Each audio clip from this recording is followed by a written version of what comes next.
dari perwakilan Departemen Psikiatri RSCM FKUI, Dr. Sylvia Detri Elvira, spesialis kedokteran jiwa konsultan. Kepada Dr. Sylvia, saya persilahkan. Terima kasih Ibu Pembawa acara. Assalamualaikum warahmatullahi wabarakatuh. Salam sejahtera, selamat pagi semuanya, salam sehat. Alhamdulillahirrahmanirrahim. Mohon maaf saya virtual background-nya belum berhasil, nggak apa-apa ya. Ya, mohon maaf. Jadi selamat bergabung teman-teman PPDS dari Frontiers seluruh Indonesia ya, dari PPDS, dari UGM, UNS, USU, UNUD, semuanya ya sepertinya ya. Terus terakhir adalah UI. Alhamdulillahirrahmanirrahim, kita pagi ini diberi kesehatan dan kesempatan untuk bisa menimba ilmu, dan itu memang sudah kewajiban kita sebagai umat untuk menimba ilmu selama hidup kita ini. Ya, saya tidak akan berpanjang lebar. Terima kasih kepada Pak Ustadz yang telah berkenan untuk memberikan ilmunya kepada kita, Bapak Ustadz Agung Waspodo, SE. Semoga kita semua mendapatkan ilmu yang banyak, yang manfaat, baik bagi teman-teman semua, bagi khalayak psikiatri, dan juga bagi pasien-pasien kelak. Semoga manfaat, semoga semuanya sehat, mendapat ilmu yang berkah. Selamat mendengarkan, selamat menyimak. Semoga semuanya mendapat ridho dari Allah Subhanahu wa Ta'ala. Wassalamualaikum warahmatullahi wabarakatuh.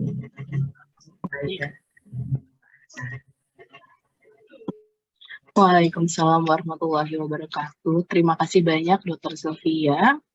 Semoga harapannya nanti terwujud ya dok, kita semakin banyak ilmunya ke depannya. Amin ya robbal alamin. Baik, ya, untuk mempersingkat waktu, kita lanjut ke acara selanjutnya, dokter-dokter, yaitu yakni acara intinya pada pagi hari ini, yaitu acara sesi sharing pengetahuan, sharing informasi yang akan dibawakan oleh Ustadz Agung Waspodo, Sarjana Ekonomi, Master of Public Policy. Beliau ini pendidikannya adalah S1 dari Fakultas Ekonomi Universitas Indonesia, kemudian S2 dari mohon maaf kalau misalnya saya salah mengeja atau salah melafalkan ya Ustadz ya, Hubert Humphrey School of Public Affairs, University of Minnesota, USA. Kemudian aktivitasnya adalah pembaca sejarah dunia Islam, kemudian pendiri kajian sejarah dunia Islam tematik, arsitektur, kedokteran, dan pendidikan Islam, pendiri dan direktur Pustaka Fatih, kemudian juga sudah berbagai macam nih sharing tentang ilmunya ini sebagai narasumber tetap tema sejarah Islam di berbagai masjid dan instansi seperti Bank Syariah Islam, Pertamina Hulu Rokan, Indosat, Askrindo, Medco, Unilever, Komisi Pemberantasan Korupsi, Masjid Asy-Syifa RSCM, British Petroleum Indonesia, Perusahaan Gas Negara, Kementerian Perhutanan, Meteorologi FKUI, dan juga Excel Asiata. Semoga kita jadi sering juga ya Ustadz ke depannya sharing-sharing seperti ini. Ya. Untuk tema kita hari ini adalah kontribusi Islam terhadap ilmu kesehatan jiwa, yang memang rasanya berkaitan sekali dengan background dari keilmuan kita saat ini ya dokter-dokter dan juga rekan-rekan sekalian. Untuk Ustadz Agung, apakah sudah ada Ustadz Agung Waspodo? Assalamualaikum warahmatullahi wabarakatuh. Iya, waalaikumsalam warahmatullahi wabarakatuh. Iya, Ustadz Agung Waspodo, apakah sudah bisa kita mulai, Ustadz? Boleh, tapi saya juga sama tadi belum bisa memasang apa latar belakangnya ini. Mungkin saya blurkan aja ya biar eh, apa namanya yang tampil itu tidak mendistraksi yang di belakang. Ini di ruangan kerja aja. Insya Allah. Silakan Pak Ustadz. Baik, bismillahirrahmanirrahim. Pertama saya mohon maaf dan mohon izin kepada seluruh profesor, para guru besar, kemudian para undangan ya yang terhormat, kemudian juga dari saya baru tahu bahwa ini lintas universitas tadinya. Saya berpikir tadinya saya mengira ini hanya untuk kajian rohis di psikiatri FKUI. Jadi mohon maaf kalau nanti di dalam slide awal itu tidak menunjukkan bukan berarti tanpa mengurangi rasa hormat saya kepada forum dan majelis ini. Saya tadi kaget kalau bahwa ini dihadiri oleh banyak pihak dari berbagai fakultas kedokteran ya, di Indonesia. Itu mungkin pertama saya mohon maaf dulu. Yang kedua bahwa yang saya sampaikan ini terus terang baru pertama kali untuk kajian ini. Memang saya beberapa kali mengaji kajian sejarah ya terkait dengan sejarah Islam dan perkembangan peradaban Islam, tapi untuk ilmu kesehatan jiwa nampaknya ini baru pertama kali. Jadi mungkin nanti agak sedikit grogi apalagi di depan para ahli gitu ya. Jadi mohon maaf sebelumnya kepada semua pihak. Insya Allah saya akan coba share beberapa hal yang terkait dengan perkembangan pandangan Islam terhadap ilmu kesehatan jiwa. Mudah-mudahan ada yang bermanfaat dari apa yang saya sampaikan dan mudah-mudahan kita mendapatkan berkah di pagi hari ini insya Allah. Baik, itu dulu pembukaan dulu sebelum saya buka secara formal. Bismillahirrahmanirrahim. Assalamualaikum warahmatullahi wabarakatuh. Innal hamdalillah nahmaduhu wa nasta'inuhu wa nastahdi wa natubu ilaih wa na'udzu billahi min syururi anfusina was sayyiati a'malina man yahdihillahu fala mudhillalah wa man yudlilhu fala hadiyalah. Asyhadu an la ilaha illallah wahdahu la syarikalah wa asyhadu anna Muhammadan abduhu wa rasuluh la nabiyya ba'dah. Allahumma fassalli ala sayyidina Muhammad wa ala alihi wa sahbihi wasallim amma ba'd. Pertama-tama kita sampaikan puji dan syukur kita kepada Allah Subhanahu wa taala yang telah memberikan kepada kita nikmat iman dan Islam dan kesehatan, khususnya di era pasca pandemi. Mudah-mudahan kita diberikan Allah usia yang berkah ya. Mudah-mudahan kita juga menjadi hamba Allah yang pandai bersyukur. Salawat dan salam tak lupa kita panjatkan kepada junjungan kita Nabi besar Rasulullah Muhammad sallallahu alaihi wasallam.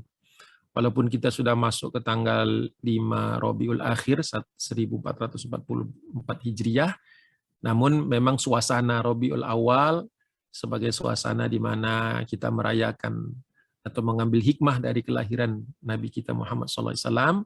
Di samping itu yang tidak kalah pentingnya bahwa para sahabat Nabi dulu mempersiapkan Ramadan itu 6 bulan sebelum datangnya Ramadan. Jadi dari bulan Rabiul Awal kemarin, kemudian Rabiul Akhir hari ini, kemudian nanti Jumadil Ula, Jumadil Tsani, Rajab, Sya'ban. Jadi sekedar mengingatkan lagi bahwa dalam 5 bulan lagi, insya Allah kita akan bertemu dengan bulan suci Ramadan.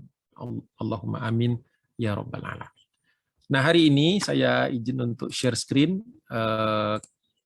beberapa halaman yang saya kumpulkan sebagai acuan dari pembahasan kita, yang filenya juga sudah saya kirimkan kepada panitia. Jadi seandainya memang dirasakan perlu, nanti bisa digandakan, silahkan. Bebas, tidak ada copyright atau apapun, silahkan dibahas. Bahkan kalau perlu, dan saya yakin banyak, mungkin nanti masukan untuk saya. Dengan senang hati saya menerimanya, karena memang ini bukan field utama saya, bukan subjek utama saya. Itu mungkin yang pertama. Jadi ini mohon maaf, ini judulnya masih belum mencerminkan acara, jadi mohon maaf sekali lagi. Saya mohon maaf kepada seluruh pihak yang bukan dari FKUI. Gitu. Jadi mohon maaf tanpa mengurangi rasa hormat saya.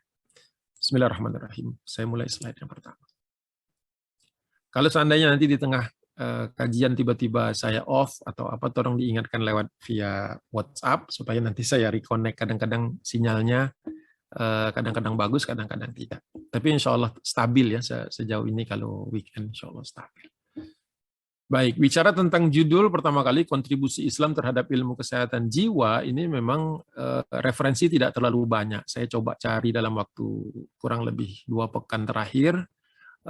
Saya temukan beberapa, ya termasuk dari FKUI sendiri, dari apa namanya, Allahyarham Profesor Dadang Hawari. Saya lihat cukup komplit itu isinya, walaupun tentu saja tahun 90-an ini mungkin updated sudah harusnya dengan kondisi sekarang. Kemudian secara syariah saya mengambil dari tarikh, ya, tarikh itu sejarah, al-fiqhul al-islami, jadi tarikh fikih Islam, ya, yang ditulis oleh Dr. Umar Al-Ashqar. Ya. Jadi ini menarik karena beliau menjelaskan tentang sempurnanya fikih Islam sehingga nanti menjadi dasar atau basis pembahasan kita.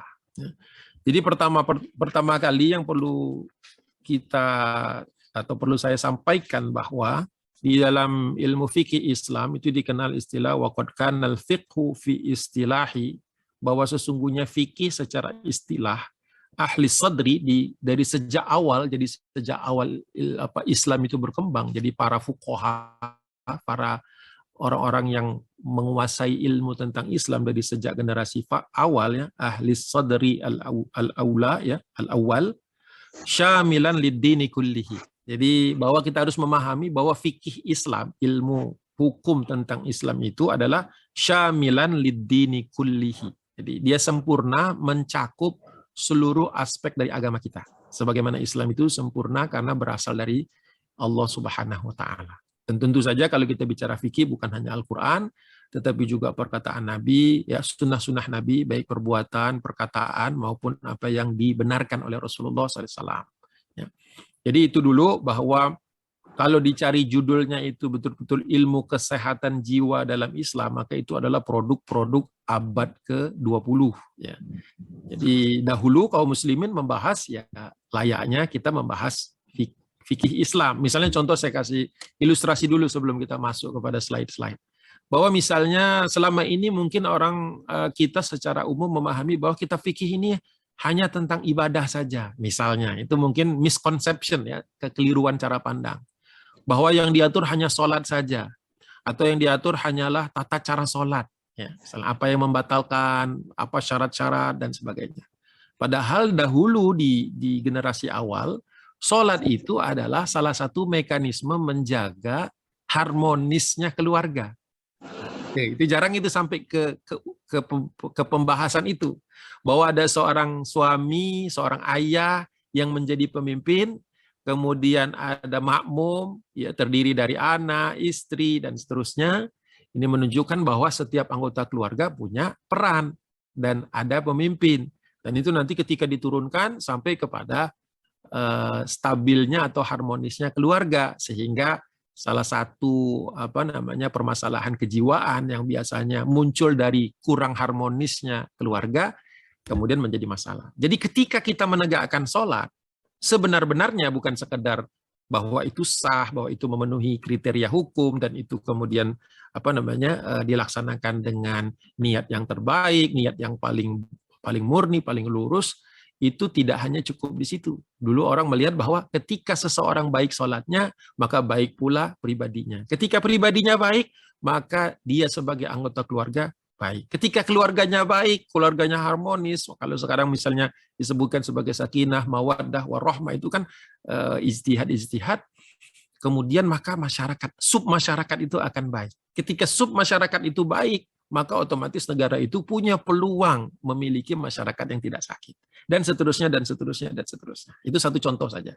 Belum nanti zakat, belum puasa, belum haji, dan seterusnya. Kalau kita teruskan, pasti kita bisa pahami. Jadi pertama kali yang ingin saya sampaikan bahwa fikih Islam itu adalah syamilan lid-dini kullihi. Dia itu sempurna, meliputi seluruh aspek dari agama kita. Ya, nah, termasuk diantaranya tadi. Salah satu aspeknya sudah kita bahas. Itu dulu kita pegang. Nah, sehingga kita ketika mencari-cari, kemana ya cari informasinya, kemana ya cari solusinya. Nah, sebelum kita membaca buku demi buku, fahamilah bahwa kita sudah punya warisan, yaitu Al-Quran dan Sunnah Nabi, dan kemudian nanti ijma ulama, ya pandangan para sahabat, yang diambil dari pandangan sahabat, qiyas dan seterusnya, metodologi pengambilan hukum dalam Islam. Baik.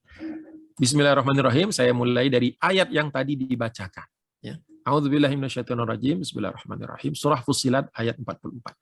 Walau ja'alnahu Qur'anan a'jamiyyan laqalu laula fussilat ayatuh.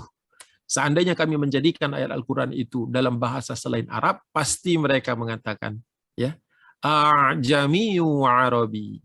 Ya, kenapa ayatnya bukan dengan bahasa Al-Qur'an? Padahal nabinya, rasulnya adalah seorang Arab. Kenapa tidak dengan bahasa Arab, padahal nabinya seorang Arab? Kira-kira begitu. Kesesuaian antara kitab dengan masyarakat pertama yang menerimanya. Ya, sebelum menjadi milik kita semua, pertama kali menjadi milik bangsa Arab, khususnya orang-orang Quraisy atau orang yang tinggal di Mekah ketika pertama kali Rasulullah diangkat sebagai nabi dan rasul. Jadi itu dulu penting sekali bahwa Al-Quran ini, ya, konsekuensinya adalah bagi bangsa yang bahasanya, bahasa sehari-harinya atau bahasa ibunya bukan bahasa Arab, tapi dia beriman kepada Allah dan Rasulnya, punya dorongan, punya kewajiban untuk belajar bahasa Arab semampunya dan sekuatnya dan istiqomah. Ya, karena apa? Itu salah satu cara dan satu-satunya cara yang terbaik, ya, untuk memahami Al-Quran. Di samping tentu saja mengenal tata bahasa yang lain, ya, tetapi ada dorongan untuk belajar bahasa Arab. Kemudian kalau kita lanjutkan, kul itu fi'il amr, perintah oleh Allah Subhanahu wa taala kepada nabi dan tentu saja kepada kita semua. Kul huwa lilladzina amanu hudaw wasyifa. Ya. Katakanlah Muhammad bahwa Al-Qur'an itu, ya, adalah petunjuk, ya, petunjuk, huda itu artinya petunjuk, wasyifa, dan sekaligus penyembuh, penawar, ya. Makanya kalau saya ngisi di kajian di belakang RSCM atau di depannya itu ada Masjid Asy-Syifa, ya, Asy-Syifa, berarti obat. Itu nama lain dari Al-Qur'an. Walladzina la yu'minuna fi adanihim waqru wa huwa 'alaihim ama. Ya. Tetapi syaratnya dia menjadi petunjuk atau penyembuh kalau orang tersebut beriman kepada Allah dan Rasulnya dan hari akhir. Ya. Karena apa? Kalau orang yang tidak beriman, walladzina la yu'minu, ya, sedangkan orang yang tidak beriman terhadap Al-Quran, terhadap Allah tentu saja, la fi adhanihim, di dalam telinganya atau di dalam pendengarannya, wakrun. Ya, wakrun itu penyumbat, sesuatu yang menghalangi. Kalau sumbatan itu kan menghalangi sesuatu bisa mengalir. Nah, kalau kita bicara Al-Quran berarti menghalangi Al-Quran itu menjadi petunjuk dan menjadi penyembuh bagi orang yang menyumbat telinganya. Nah, telinga itu kemudian ditafsirkan oleh para ulama sebagai mendengar, bisa memahami, ya, atau menerima dan mau mengoreksi diri. Jadi banyak sekali tafsiran tentang adanihim. Ya, jadi bukan hanya lubang telinga, bukan hanya itu. Wa huwa 'alaihim ama, dan digambarkan oleh Allah Subhanahu wa taala bahwa kalau seseorang tidak beriman kepada Al-Qur'an, termasuk diantaranya kaum muslim yang jarang menjadikan Al-Qur'an sebagai pedoman, jarang dibaca lah sederhananya. Langkah pertama memahaminya kan membacanya, jarang menjadikan Al-Quran itu sebagai bacaan, maka ada masalah dengan, ya, waqru wa huwa alaihim ama, bahwa mereka itu kemudian menjadi seperti orang yang buta. Gitu, ya. Walaupun kita tahu kalau buta itu hanya terkait masalah ketidakmampuan matanya untuk menangkap sinar dari luar secara normal, maka itu masih bisa diatasi karena banyak orang buta tapi hafal Quran. Gitu, ya. Jadi yang dimaksud dengan buta di sini bukan semata-mata buta secara pandangan, tetapi buta terhadap petunjuk, buta terhadap panduan kehidupan. Ini penting sekali untuk kita sadari, pahami. Ulaika yunadauna min makanim ba'id. Orang-orang itu seperti orang yang dipanggil dari tempat yang jauh, sedangkan dia buta. Bisa dibayangkan orang yang tidak bisa melihat, semua pandangannya gelap, baik secara arti harafiah maupun secara istilah, ya, majas, maka ketika dipanggil dari tempat yang jauh, ya, itu dia akan mengalami kesulitan untuk sampai ke tempat itu.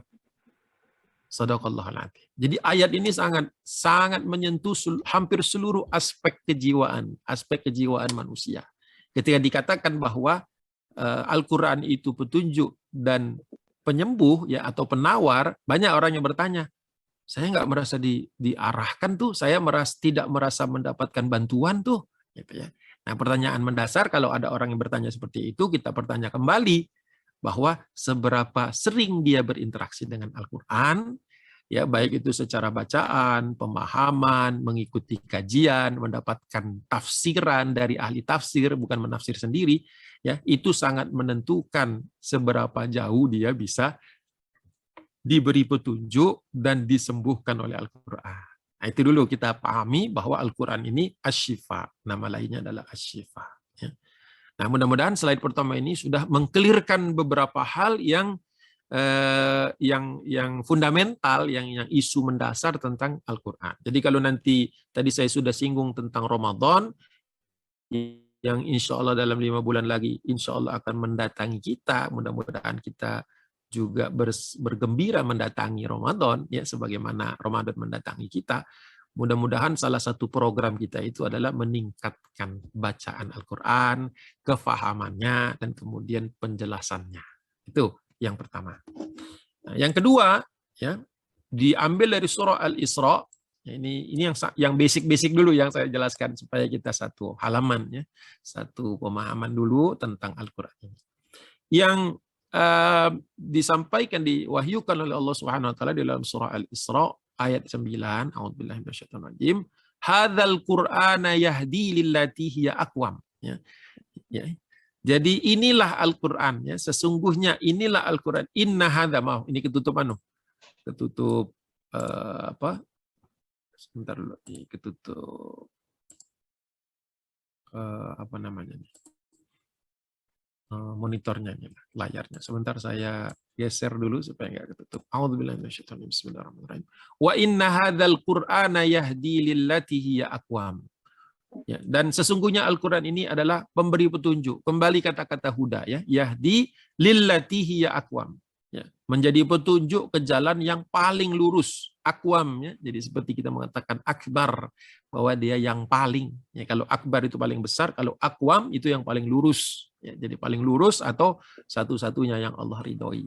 Jadi Al-Quran ini adalah petunjuk kepada jalan yang paling lurus, wa yubasyirul mu'minin, dan menjadi kabar gembira bagi orang yang beriman, alladzina ya'maluna sholihat. Nah, kalau yang ini syaratnya adalah orang mukmin dan beramal soleh, mengerjakan kebaikan, ya.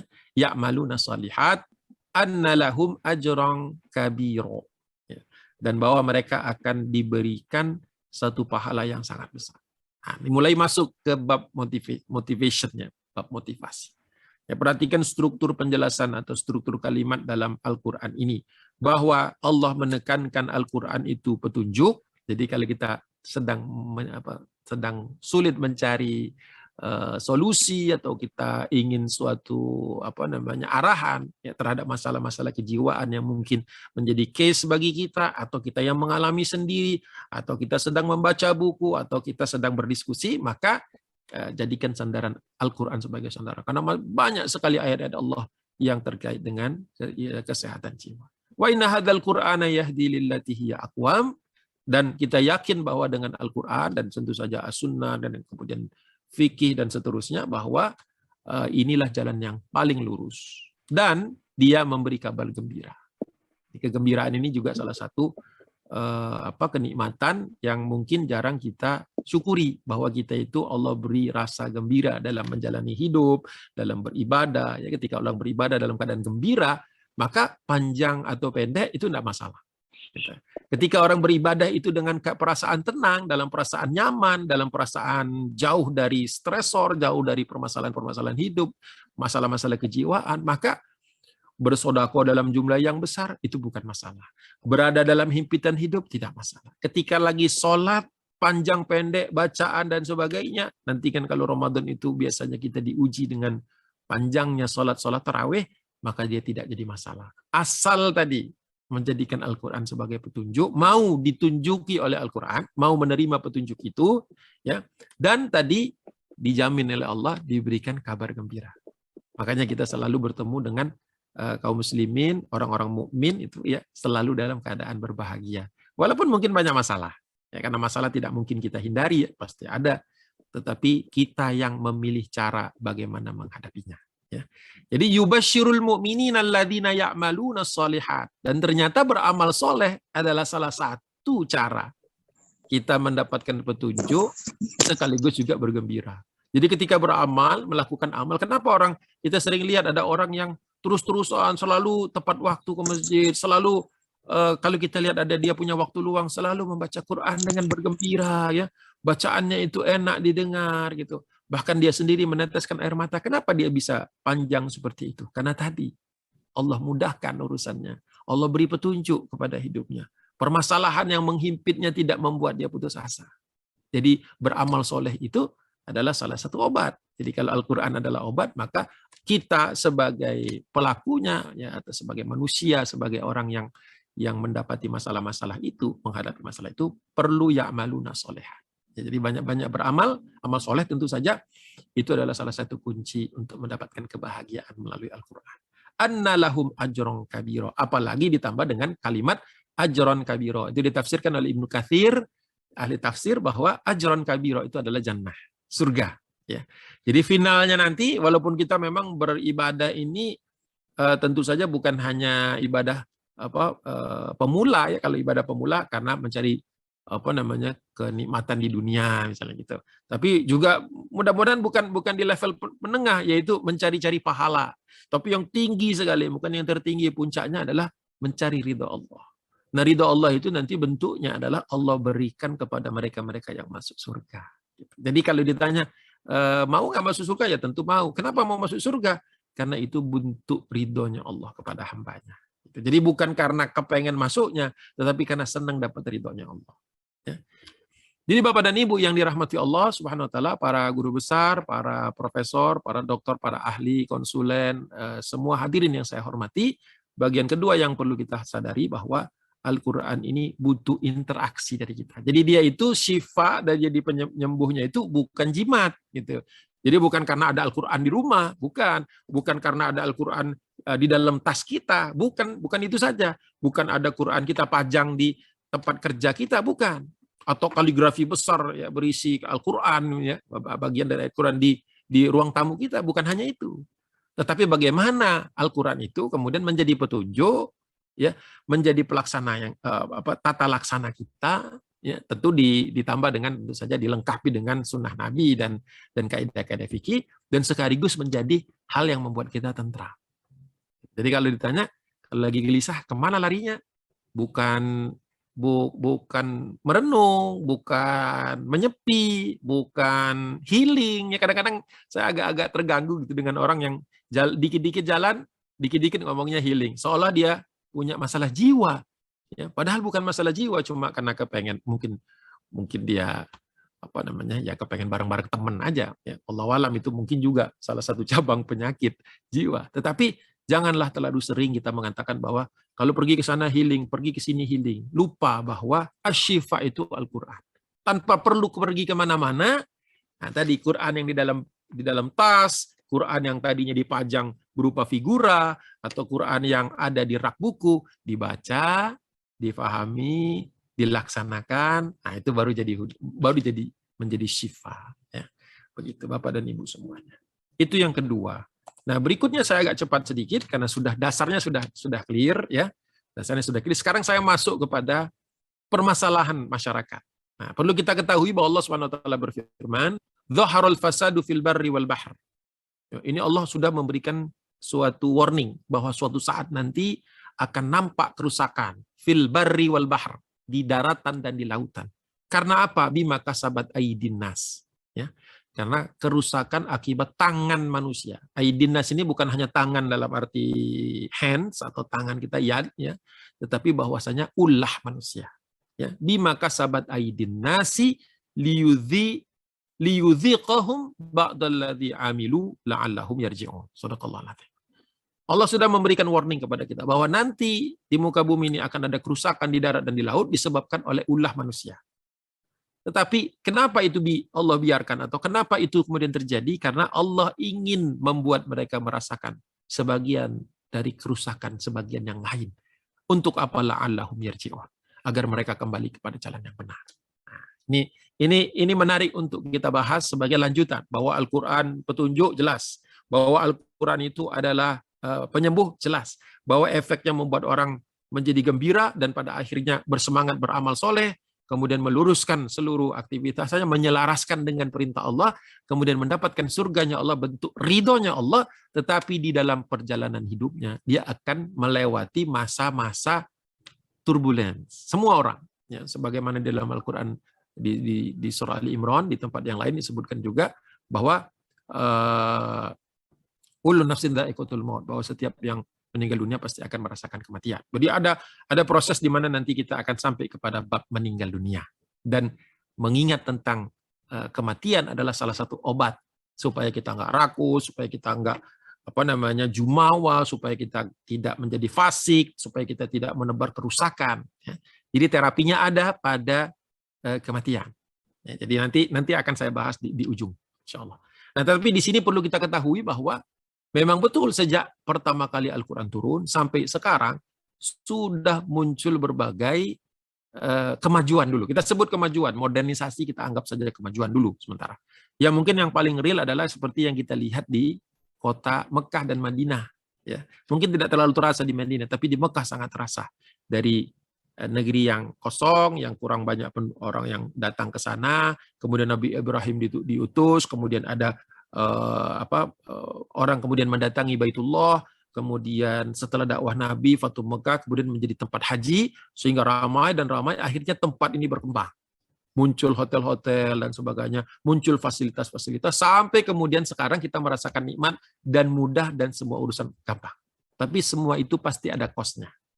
Pasti ada cost-nya. Jadi modernisasi, industrialisasi, kemajuan ilmu pengetahuan, pesatnya perkembangan teknologi. Kalau dulu orang kalau sudah berangkat haji kan ya, sekitar 100-an tahun yang lalu atau kurang dari 100 tahun yang lalu, orang kalau berangkat haji udah ibaratnya kalau dia bisa kembali itu maka itu mukjizat. Makanya banyak orang waktu berangkat sudah nitip-nitip pesan, nitip-nitip wasiat. Kalau sekarang sambil tawaf saja bisa online, bisa live, ya, bisa bikin konten bahkan. Ya. Ini menunjukkan bahwa teknologi sudah dahsyat sekali. Apa efek sampingnya? Ibadah bisa jadi, tidak semua orang, bisa jadi mengalami penurunan degradasi sakralnya, kesakralan ibadah. Kalau dulu orang sholat khawatir dilihat orang lain. Kalau sekarang bisa jadi orang mengabadikan ibadahnya, termasuk sholat. Walaupun saya lihat masih sangat sedikit, mudah-mudahan terus begitu. Ya.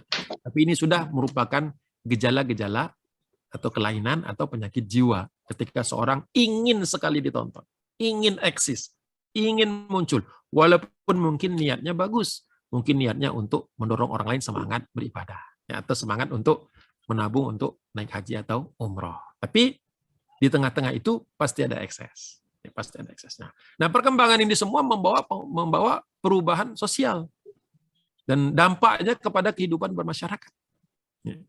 Ya, artinya tadi saya katakan kita ambil satu sampel saja misalnya berangkat haji. Ya. Kalau dulu orang berangkat haji itu betul-betul diniatkan untuk, ya, di samping hajinya sendiri untuk menimba ilmu. Makanya ulama banyak yang setelah haji tinggal di sana, bakal setahun, 2 tahun, bahkan lebih untuk menggali ilmu. Tetapi mungkin kalau sekarang kita, yang penting semua sudah selesai, bisa segera pulang, dan lain sebagainya, sehingga kadang-kadang ritual-ritual ini di-skip, atau mungkin ada beberapa bagian yang kita lewatkan, atau kita percepat, atau kita permudah. Walaupun mungkin masih sesuai dengan standar atau karakter atau syarat-syarat sahnya. Ya, tetapi ingat, ketika terjadi reduksi, maknanya berkurang, orang kemudian lebih membicarakan tentang sudah berapa kali. Nah, gitu. Jadi terjadilah kemudian penurunan bahwa ibadah ini hanya dihitung jumlahnya saja. Tidak lagi dihitung misalnya masalah kemurniannya, kebersihannya, dan seterusnya. Ya. Nah, modernisasi dalam segala bidang mempengaruhi tentu saja nilai kehidupan bermasyarakat. Kita menilai orang, kalau dulu kita menilai orang dari takwanya, ya, efek sosialnya. Kalau sekarang orang mungkin kemudian menempatkan seseorang manakala dia sudah haji dengan titel H atau hajah, gitu ya, kemudian ini menjadi satu lambang baru. Ya, tidak semestinya tidak perlu, misalnya katakanlah titel-titel atau gelar-gelar itu membuat seseorang kemudian merasa lebih baik daripada orang lain. Tetapi karena sudah adanya, ada yang H, ada yang nggak pakai H, ada yang haji, ada yang tidak ada. Ya. Apakah kalau misalnya kita belum haji tapi sudah daftar, berarti H kandidat misalnya gitu. Ya, mohon maaf. Jadi sudah kandidat haji, tinggal nunggu waktu nih. Apakah sudah perlu juga kita sampai seperti itu? Wallahu a'lam bishawab. Jadi hati-hati dengan modernisasi. Betul bahwa dia mempermudah kita, Mekah Madinah bisa ditempuh dengan kereta api cepat. Alhamdulillah. Tapi jangan lupa bahwa kita harus tahu bahwa dulu perjuangannya berat. Sehingga kita bisa mengapresiasi bagaimana dulu orang berkorban betul-betul jiwa dan raganya. Kalau sekarang mungkin kita sebatas mengorbankan hanya harta saja, misalnya seperti itu. Karena kenyamanan dan sebagainya. Wallahu a'lam bishawab. Jadi tidak semua orang bisa menyelaraskan ini. Sehingga nanti timbul rasa dengki, iri. Ya. Padahal mungkin maksudnya untuk ditampilkan agar tahadduts bin nikmah. Tapi ternyata efeknya orang malah justru timbul stres. Kemudian bayangkan kalau dalam satu rumah, lihat mereka sudah ke sana, sudah ke sini. Lihat itu sudah haji 3 kali. Kita berangkat aja belum, rumah aja belum punya. Rumah yang tadinya nyaman, akhirnya timbul keributan. Hal-hal yang sebenarnya secara agama sekalipun tidak perlu diributkan. Karena haji itu bagi yang mampu. Gitu. Walaupun kemampuan nanti kalau dibahas lagi oleh para ulama, tentu ada klasifikasinya. Tetapi di situ saja kita sudah bingung untuk menempatkan mana ibadah yang betul-betul dalam rangka takarrub, mendekatkan diri kepada Allah, mana yang kemudian ibadah karena gengsi. Karena orang sudah. Karena kita belum. Karena mereka punya ini dan itu, dan seterusnya. Dan seterusnya. Ya. Nah, tidak semua orang bisa menyelaraskan itu. Walaupun ada yang kemudian menjadi semangat, kemudian menabung, kemudian berdoa, bantu orang, akhirnya Allah mudahkan. Tentu itu yang kita inginkan. Namun apakah semua orang seperti itu? Wallahu a'lam. Bapak dan Ibu tentu bertemu kan dengan kasus-kasus orang yang secara penampilan dia religius, tetapi kemudian permasalahannya tidak beda dengan orang yang tidak religius, cuma beda bungkusnya, nah, atau beda gejalanya, tetapi intinya sama, misalnya iri dan dengki, misalnya tidak bisa menerima bahwa dirinya ini dalam posisi sekarang ini seperti ini, dan seterusnya. Jadi insya Allah saya bukan psikiater dan juga tidak berkecimpung di situ, tetap di dalam bidang tersebut, tetapi kita bisa melihat bersama bahwa modernisasi tidak selalu membuat manusia tadi hidupnya gembira. Ya. Nah, ketika kegembiraan itu hilang, ibadah kemudian menjadi menguap, hanyalah menjadi status-status sosial di media sosial, nah kita menghadapi masalah. Ya. Padahal seharusnya orang yang religius tidak punya masalah harusnya, atau minim masalahnya, tapi ternyata ada juga, dan kadang-kadang cukup besar. Baik, kita lanjutkan. Nah, sekarang modernisasi kadang-kadang diabaikan. Nah, nih kita lihat di surah Al-Baqarah ayat 11 dan 12. Ini di awal-awal ya, a'udzubillahi minasyaitonir. Wa idza qila lahum la tufsidu fil ard qalu innama nahnu muslihun. Ketika orang-orang yang sering membuat kerusakan di muka bumi ini dikatakan kepada mereka, la tufsidu fil ard, janganlah kalian membuat kerusakan. Apa jawaban mereka? Dengan cepat mereka mengatakan qalu innama nahnu muslihun. Sesungguhnya kami adalah orang yang melakukan perbaikan. Allah bantah itu dengan ayat berikutnya, yaitu ayat ke-12. Ala innahum humul mufsiduna walakin la yash'urun. Ingatlah bahwa sesungguhnya mereka itu berbuat kerusakan, akan tetapi mereka tidak menyadari. Entah tidak menyadari atau menutupi. Bisa dua kemungkinan.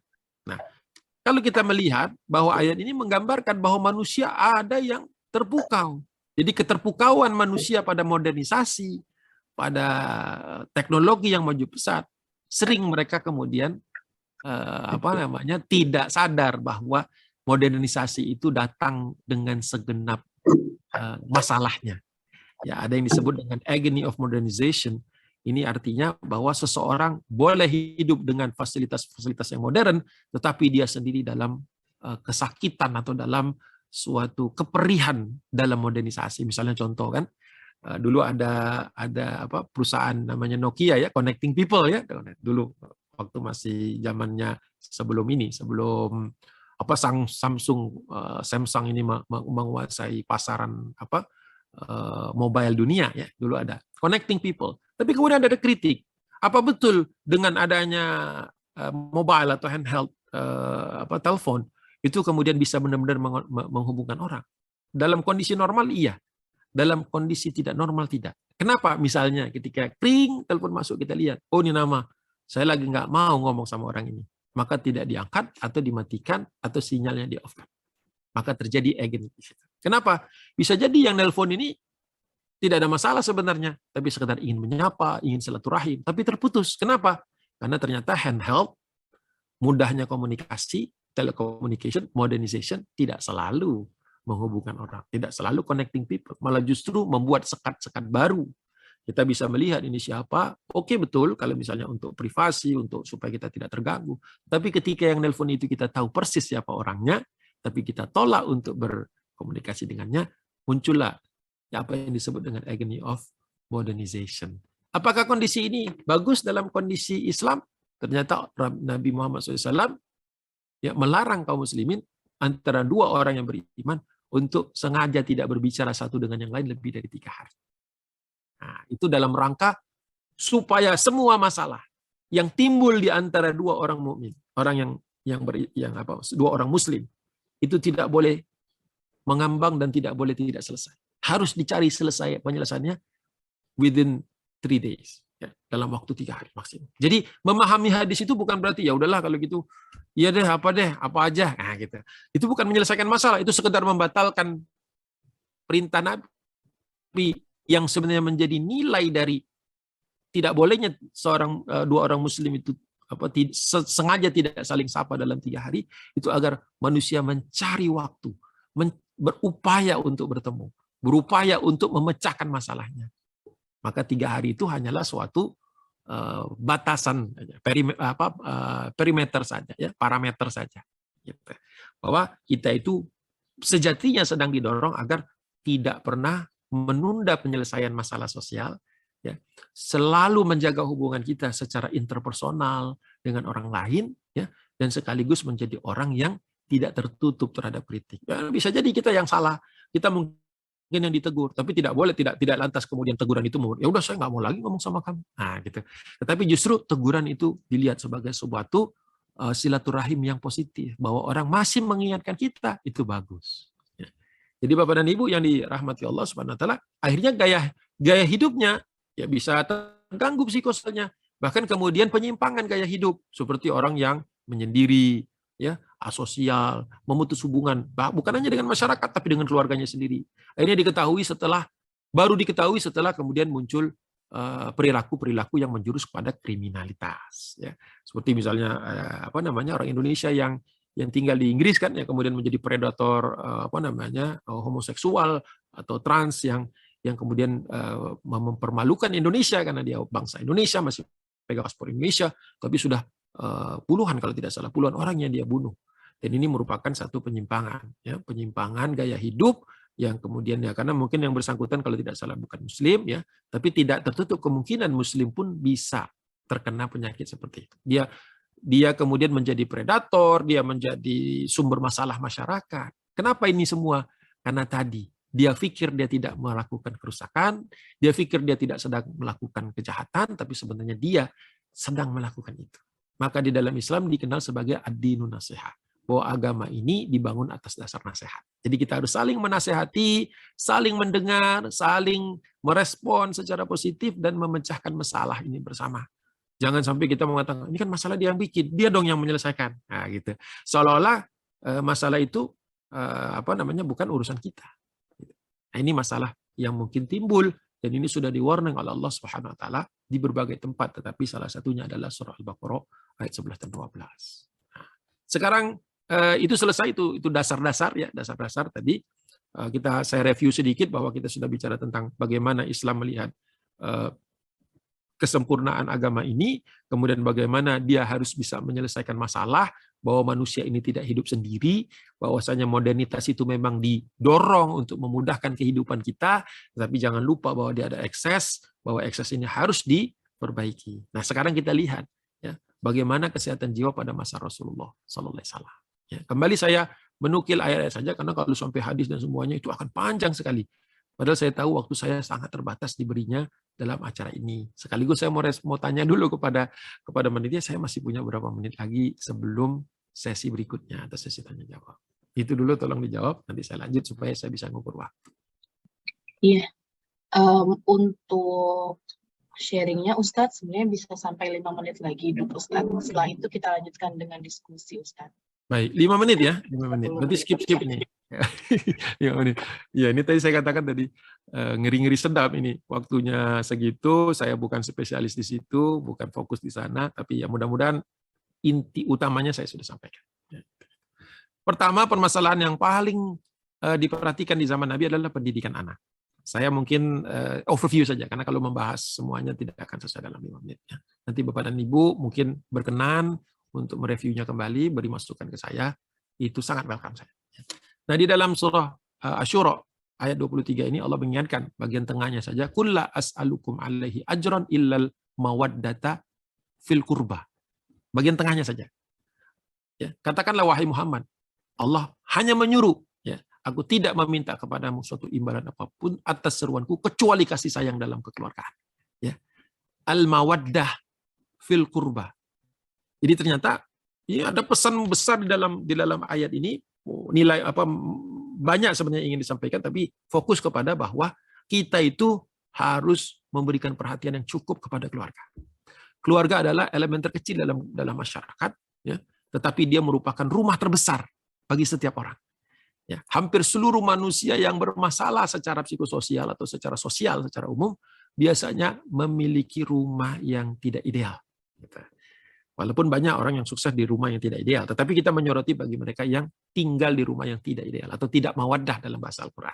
Tidak ada rasa kasih sayang. Jadi Rasulullah SAW ketika jalan, dan ini di dalam Tor itu saya diingatkan, tolong siapa saja. Kalau mau ditanya siapa sajanya, seluruh sahabat. Saya contoh satu saja. Rasulullah SAW baru pulang dari sebuah pertempuran. Masih pakai baju besi, senjata masih diselempangkan. Ketika pulang itu dihadang oleh seorang anak kecil. Ya, anak kecil itu menghadang, mungkin dia tahu atau dia tidak tahu ini Nabi, tetapi Rasulullah kemudian tidak menyuruhnya ke pinggir karena mungkin udah capek dan sebagainya. Tetapi Rasulullah justru menggendongnya, menggendong dan mengajak berbicara, nanya nih kamu siapa dan seterusnya. Kemudian Rasulullah cium, Rasulullah peluk anak itu di dalam pangkuannya, kemudian dielus-elus kepalanya. Setelah itu anak itu sudah senang, ya, mungkin dia sudah mendapatkan perhatian, mungkin yang dia anak-anak biasanya cari perhatian saja. Kemudian setelah itu dia tak akan kembali, dia main. Tidak lama setelah itu datang seorang sahabat Nabi dan dia berkata, ya Rasulullah, tadi engkau menggendong anakku, mencium anakku, memeluk anakku, mengajak ngomong, mesra dengan anakku sampai kau elus kepalanya, aku belum pernah. Aku belum pernah. Maka Rasulullah mengatakan hadis yang mungkin kita sebagian besar sudah hafal. Man la yarham la yurham. Barang siapa yang tidak biasa mencintai, mengasihi, memberi perhatian, rahimah itu maknanya man la yarham la yurham. Maka dia tidak akan mendapatkan balasan kecintaan, kasih sayang, perhatian. Dari makhluk maupun dari Allah. Hadisnya pendek sekali. Man la yarham, la yurham. Langsung hafal kita. Man la yarham, la yurham. Tapi konteksnya, bahwa Rasulullah waktu itu, asbabul wurudnya adalah Rasulullah memberikan perhatian. Bukan kepada anaknya, kepada anak sahabat. Begitulah pendidikan anak. Kan pendidikan dimulai dari kasih sayang.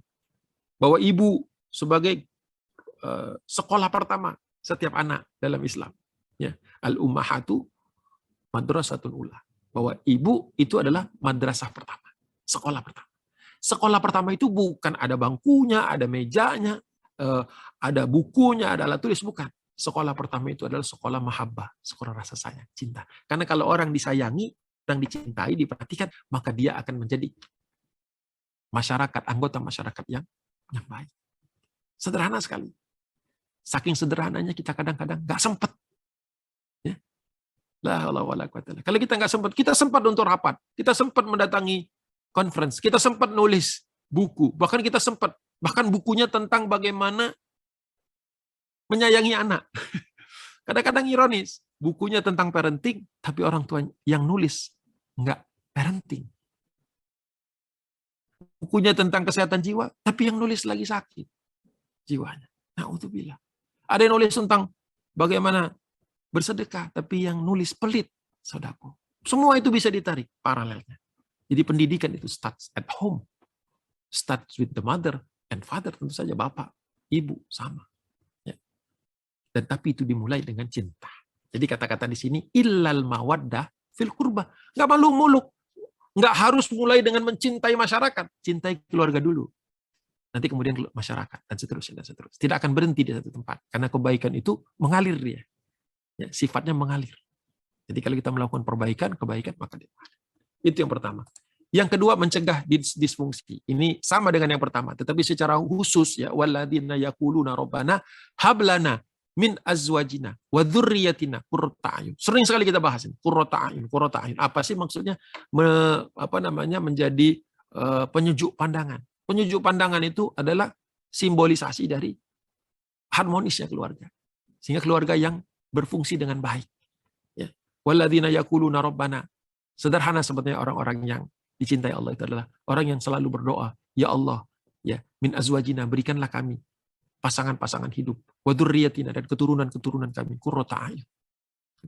Makanya tampil baik, tampil enak, ya, tampil membuat orang nyaman, seperti tabassumuka li wajhi akhika shadaqah, kata Nabi, engkau senyum di hadapan saudaramu saja itu sedekah. Bagaimana keluarga dekat, bagaimana anak sendiri, bagaimana ibu, bayangkan nikmatnya hidup seperti itu. Namun kita kadang-kadang, maaf, lagi banyak kerjaan, ini tugas belum selesai, cemberut terus. Pada anaknya cuma minta dipeluk doang, hanya minta dipeluk, hanya minta ditanya, lagi ngapain? Kadang-kadang kita nggak sempat.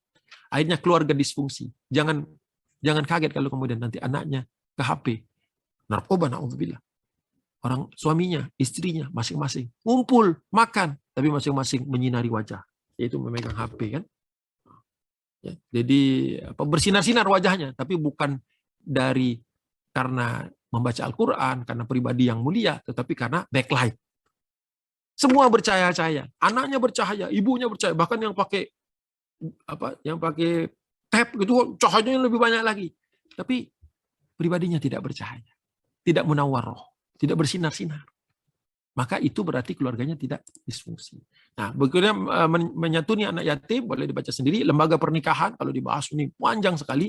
Ya. Nah, tapi saya ingin memenuhi beberapa permintaan dari panitia bahwa bagaimana perkembangannya. Perlu saya ulang lagi bahwa ilmu kesehatan jiwa tidak terpisah dari perkembangan ilmu fikih ya, dalam Islam. Jadi fikih itu adalah syariah, identik. Yang meliputi akidah, ahkam, dan adab. Jangan lupa adab.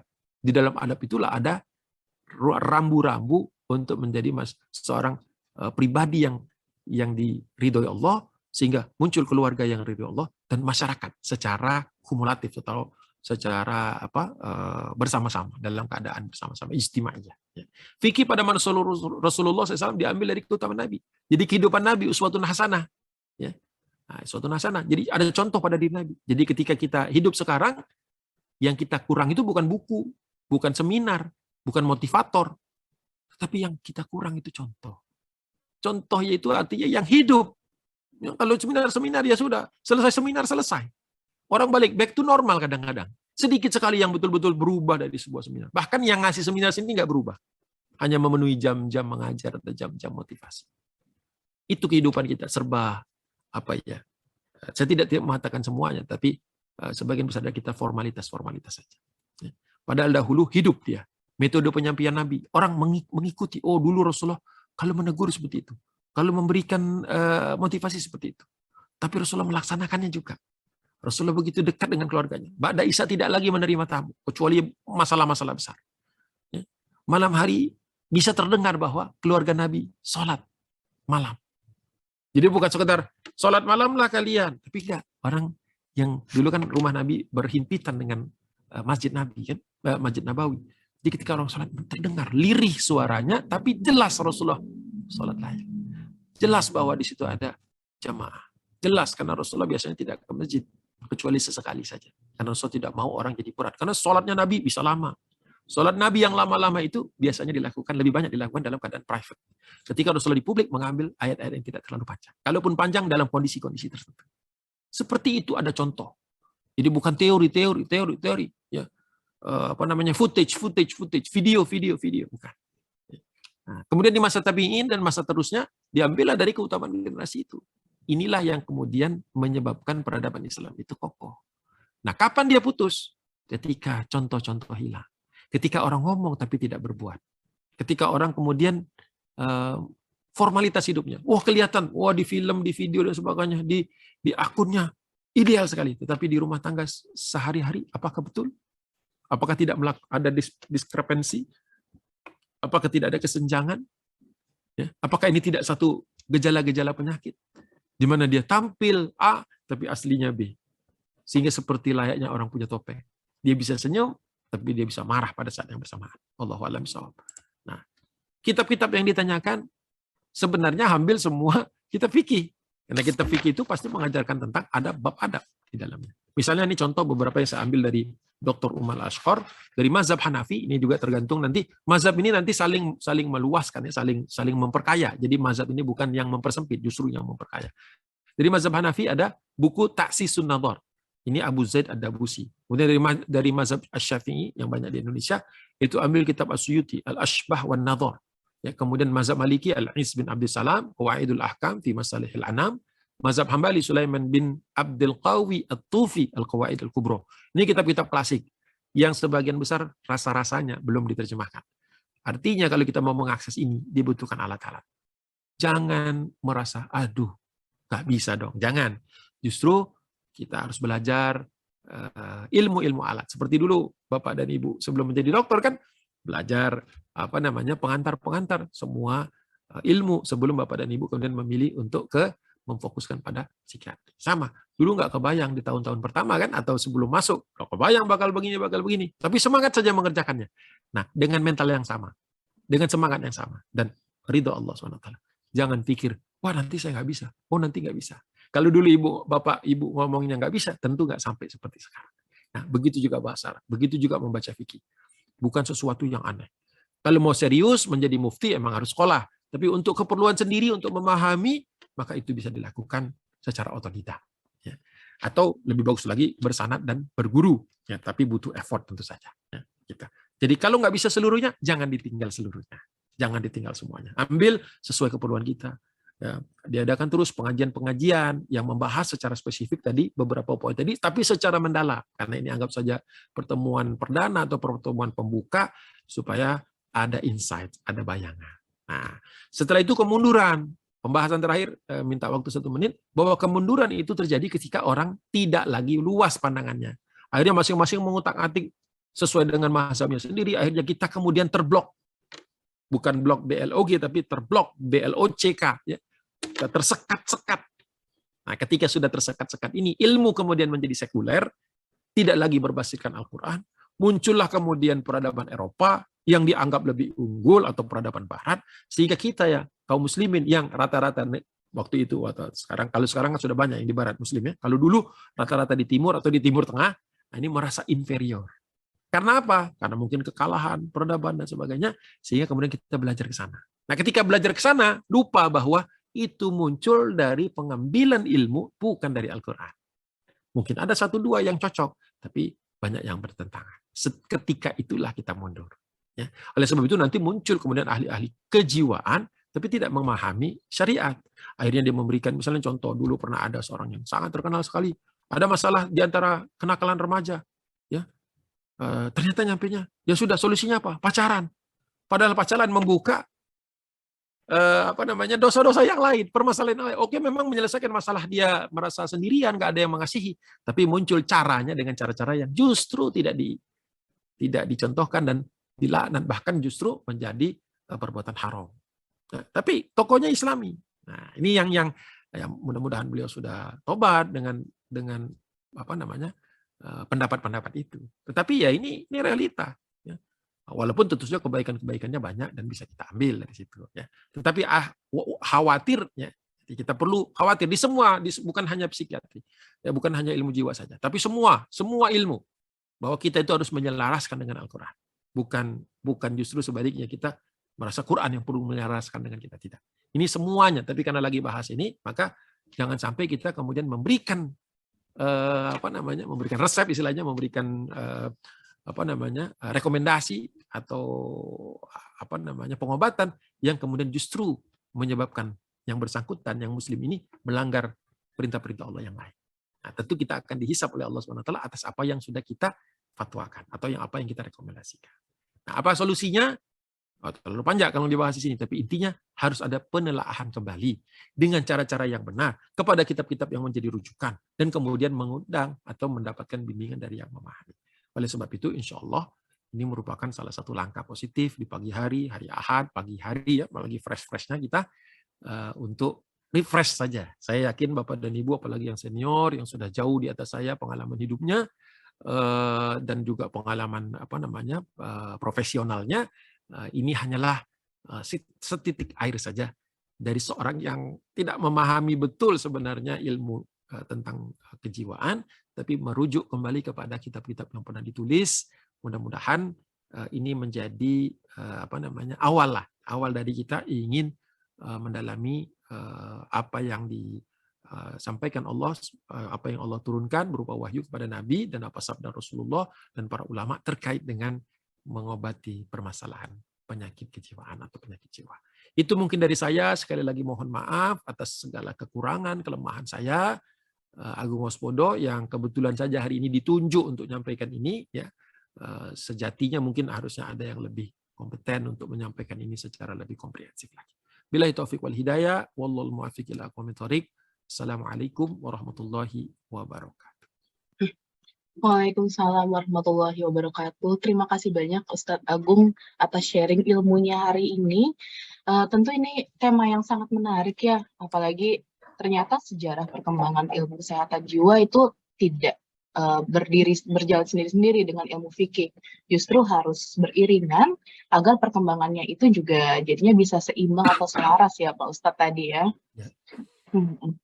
Kemudian juga mungkin selanjutnya kita lanjutkan juga nih, udah ada beberapa pertanyaan yang dikirim ke saya, atau mungkin sebelum pertanyaan ada yang ingin memberikan tanggapan ataupun mungkin ingin juga berpendapat, memberikan argumen terkait dengan materi yang diberikan oleh Ustadz Agung. Saya persilahkan jika ada, silakan buka suara dan juga videonya. Ya, mungkin Dr. Petrin, silakan Dokter. Baik, terima kasih Dr. Nanda. Bismillah, Assalamualaikum warahmatullahi wabarakatuh. Terima kasih Pak Ustadz Agung Waspodo atas materinya yang sangat menyentuh dan mengingatkan untuk saya dan juga untuk semua ya, saya rasa ya. Jadi memang rasanya kalau kita berpegang bahwa Al-Quran itu petunjuk dan kita yakin gitu ya, itu rasanya memang, maaf saya agak terharu karena saya baru sembuh, memang benar jadi petunjuk gitu. Karena misalnya kita berdoa gitu atau mau baca Quran, Allah beri saya petunjuk tentang hal ini, entah mengapa tiba-tiba saya ditunjukkan gitu untuk membaca Al-Quran di bagian yang mana gitu kan ya. Misalnya ketika saya sakit, di ayat yang mana saya perlu membaca Al-Quran tersebut.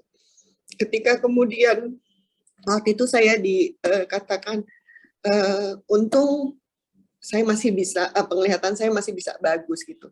Saya baca terus Al-Quran, terus entah mengapa saya juga merasa bahwa seolah-olah disampaikan bahwa karena kamu masih mau membaca Al-Quran, Allah masih kasih, kamu bisa melihat. Itu yang rasanya menyentuh sekali ke perasaan saya. Lalu tentang tadi yang Bapak sampaikan tentang keluarga ya. Keluarga itu memang nomor satu.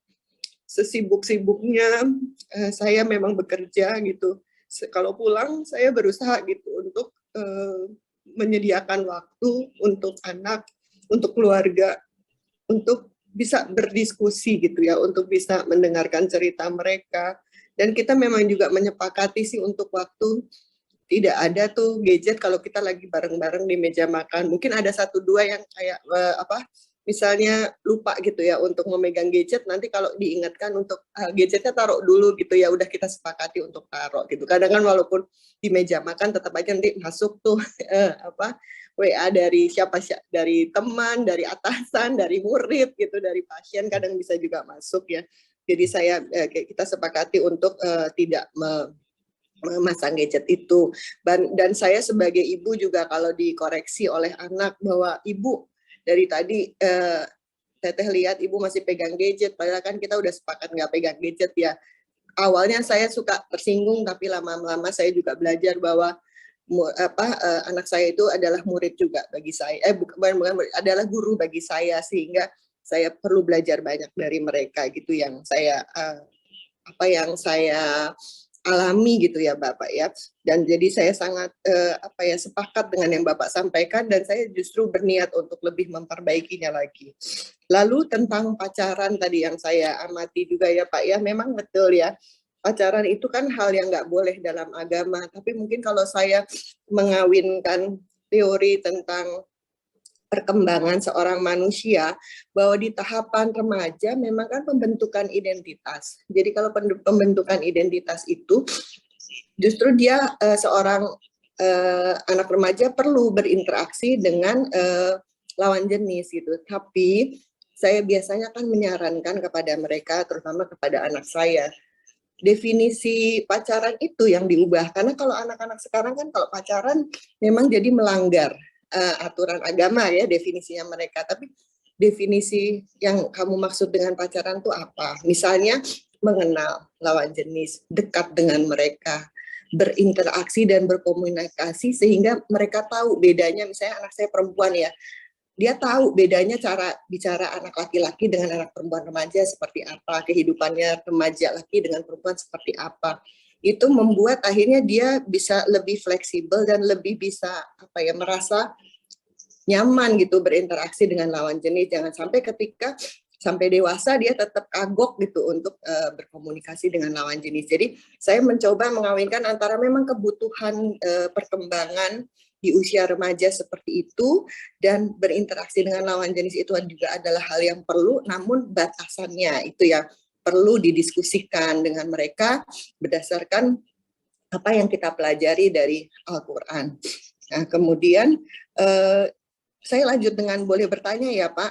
Boleh, Bu. Saya ingin bertanya, kan kalau kita tahu tentang Al-Quran dan Sunnah ini kan banyak ya Pak ya, bagaimana kita bisa menyiasati untuk belajar lebih cepat dan lebih cerdik, karena bingung mana yang perlu dibaca gitu ya. Mungkin kalau Al-Quran insya Allah kan kita memang sering membacanya, tapi kalau yang tadi As-Sunnah tuh yang mana yang perlu kita baca terlebih dahulu gitu. Lalu juga yang sering menjadi kebingungan saya, kan semakin kesini semakin membaca misalnya kayak ada petunjuk untuk misalnya sholat atau untuk berwudu gitu ya. Ternyata aturannya itu sunnahnya tuh yang saya ingin kan menurut surah Rasul gitu, tapi nanti berbeda dengan yang sebelumnya saya baca gitu. Misalnya cara membasuh wajah gitu, itu aja tuh bisa berbeda-beda cara membasuh kepala. Nah itu gimana Pak kita memilih yang terbaik? Dan saya orangnya juga anankastik ya, apa-apa maunya sempurna, jadi kayaknya merasa yang dulu saya lakukan jadinya benar apa enggak, sholat saya diterima apa enggak. Itu yang sering menjadi kekhawatiran bagi saya Pak. Nah, lalu maaf ya Pak, nanyanya jadi agak banyak. Al-Quran itu adalah asyifa ya Pak ya. Boleh tolong saya dibantu Pak untuk mendapatkan penjelasan asyifa dan asyafi. Kalau asyafi itu kan penyembuh. Kapan kita menggunakan kata asyifa? Kapan kita menggunakan kata asyafi? Lalu bagaimana kalau kita sering membaca Al-Qur'annya itu melalui bukan mushaf Al-Qur'an, tapi kita lebih sering menggunakan gadget gitu Pak. Terima kasih. Saya rasa seperti itu Dr. Nanda. Terima kasih. Assalamualaikum warahmatullahi wabarakatuh. Waalaikumsalam. Jazakillah pada Ibu Petrin Dayani Lukman yang saya hormati. Terima kasih sudah berkenan berbagi kepada kita, dan sharing session ini memang yang sangat berharga dalam setiap kajian, karena apa yang kita sudah alami tentu saja berbeda dengan apa yang dialami orang lain. Dengan kita memahami atau mendengar bagaimana pengalaman-pengalaman setiap kita, maka kita akan semakin kaya lagi khasanah kita, sehingga kita bisa mengapresiasi bagaimana perjalanan ruh seorang, perjalanan spiritual seseorang. Ya. Dan memang kita dituntut untuk menjadi pendengar yang baik di dalam Islam. Pendengar yang baik, karena seperti misalnya Abu Bakar itu digelari bahwa husni mujalasati, ya, orang yang sering didatangi orang karena enak kalau duduk bareng dia. Nah, itu. Terus dijelaskan oleh para ulama, sebenarnya beliau itu ya didatangi orang untuk li'ilmihi wa tijaratihi wa husni mujalasati. 3 hal yang menyebabkan Abu Bakar ya orang terbaik setelah Rasulullah, sebagian besar ulama mengatakan seperti itu didatangi karena 3 hal, karena ilmunya, karena dia sering berbagi ilmu, sharing ilmu. Yang kedua, dia datangi orang mendatangi Abu Bakar karena dia adalah tijaroh, orang yang biasa berdagang. Jadi rizkinya itu ngalir lah. Kalau datang ke Abu Bakar seperti datang ke Nabi, pulang tuh nggak pernah kosong tangan, selalu ada yang dibawa pulang. Ini adab. Dan orang-orang tua kita dulu, kakek nenek saya dulu kan biasa, lalu di ruang tamu itu selalu ada buah atau makanan atau apa, dan tidak boleh dipegang oleh cucu-cucunya, oleh kami sampai sore. Kenapa? Karena takut ada tamu, jangan sampai nggak ada sesuatu.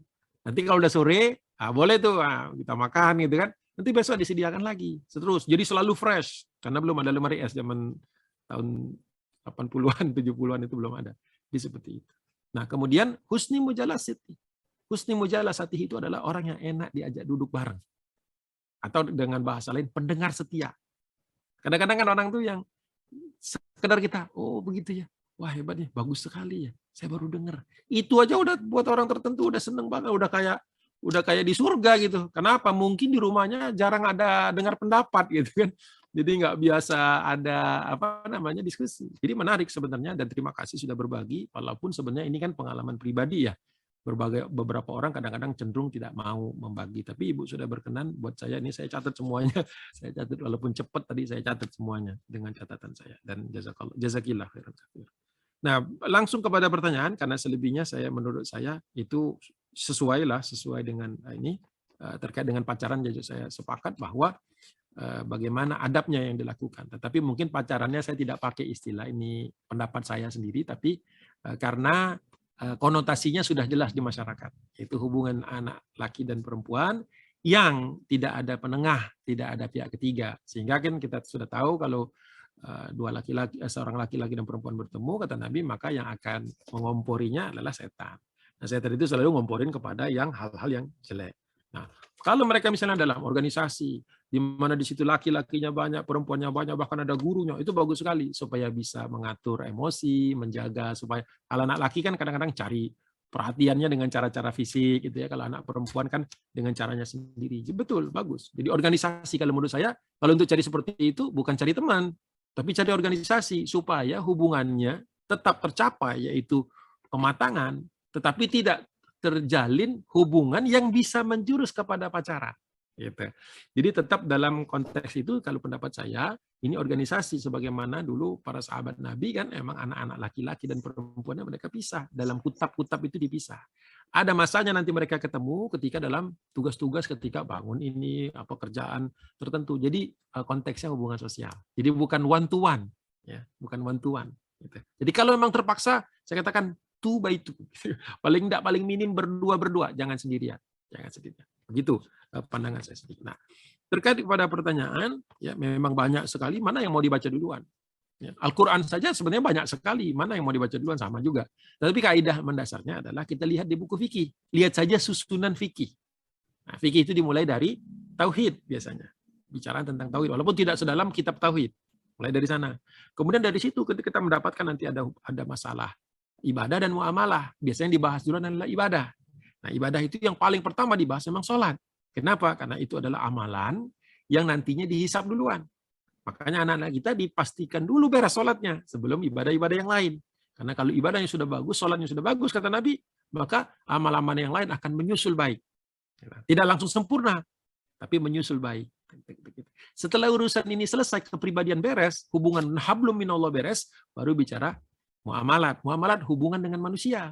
Baik itu dari jual beli maupun bertetangga maupun utang piutang, pernikahan dan seterusnya. Nah, itu next. Kenapa? Kalau orang sudah bagus hubungan dengan Allahnya dalam Islam yang benar ini, hubungan dengan manusianya berpotensi bagus. Tapi ketika seseorang hubungan dengan Allahnya belum beres, maka hubungan dengan manusia akan mengalami kesulitan.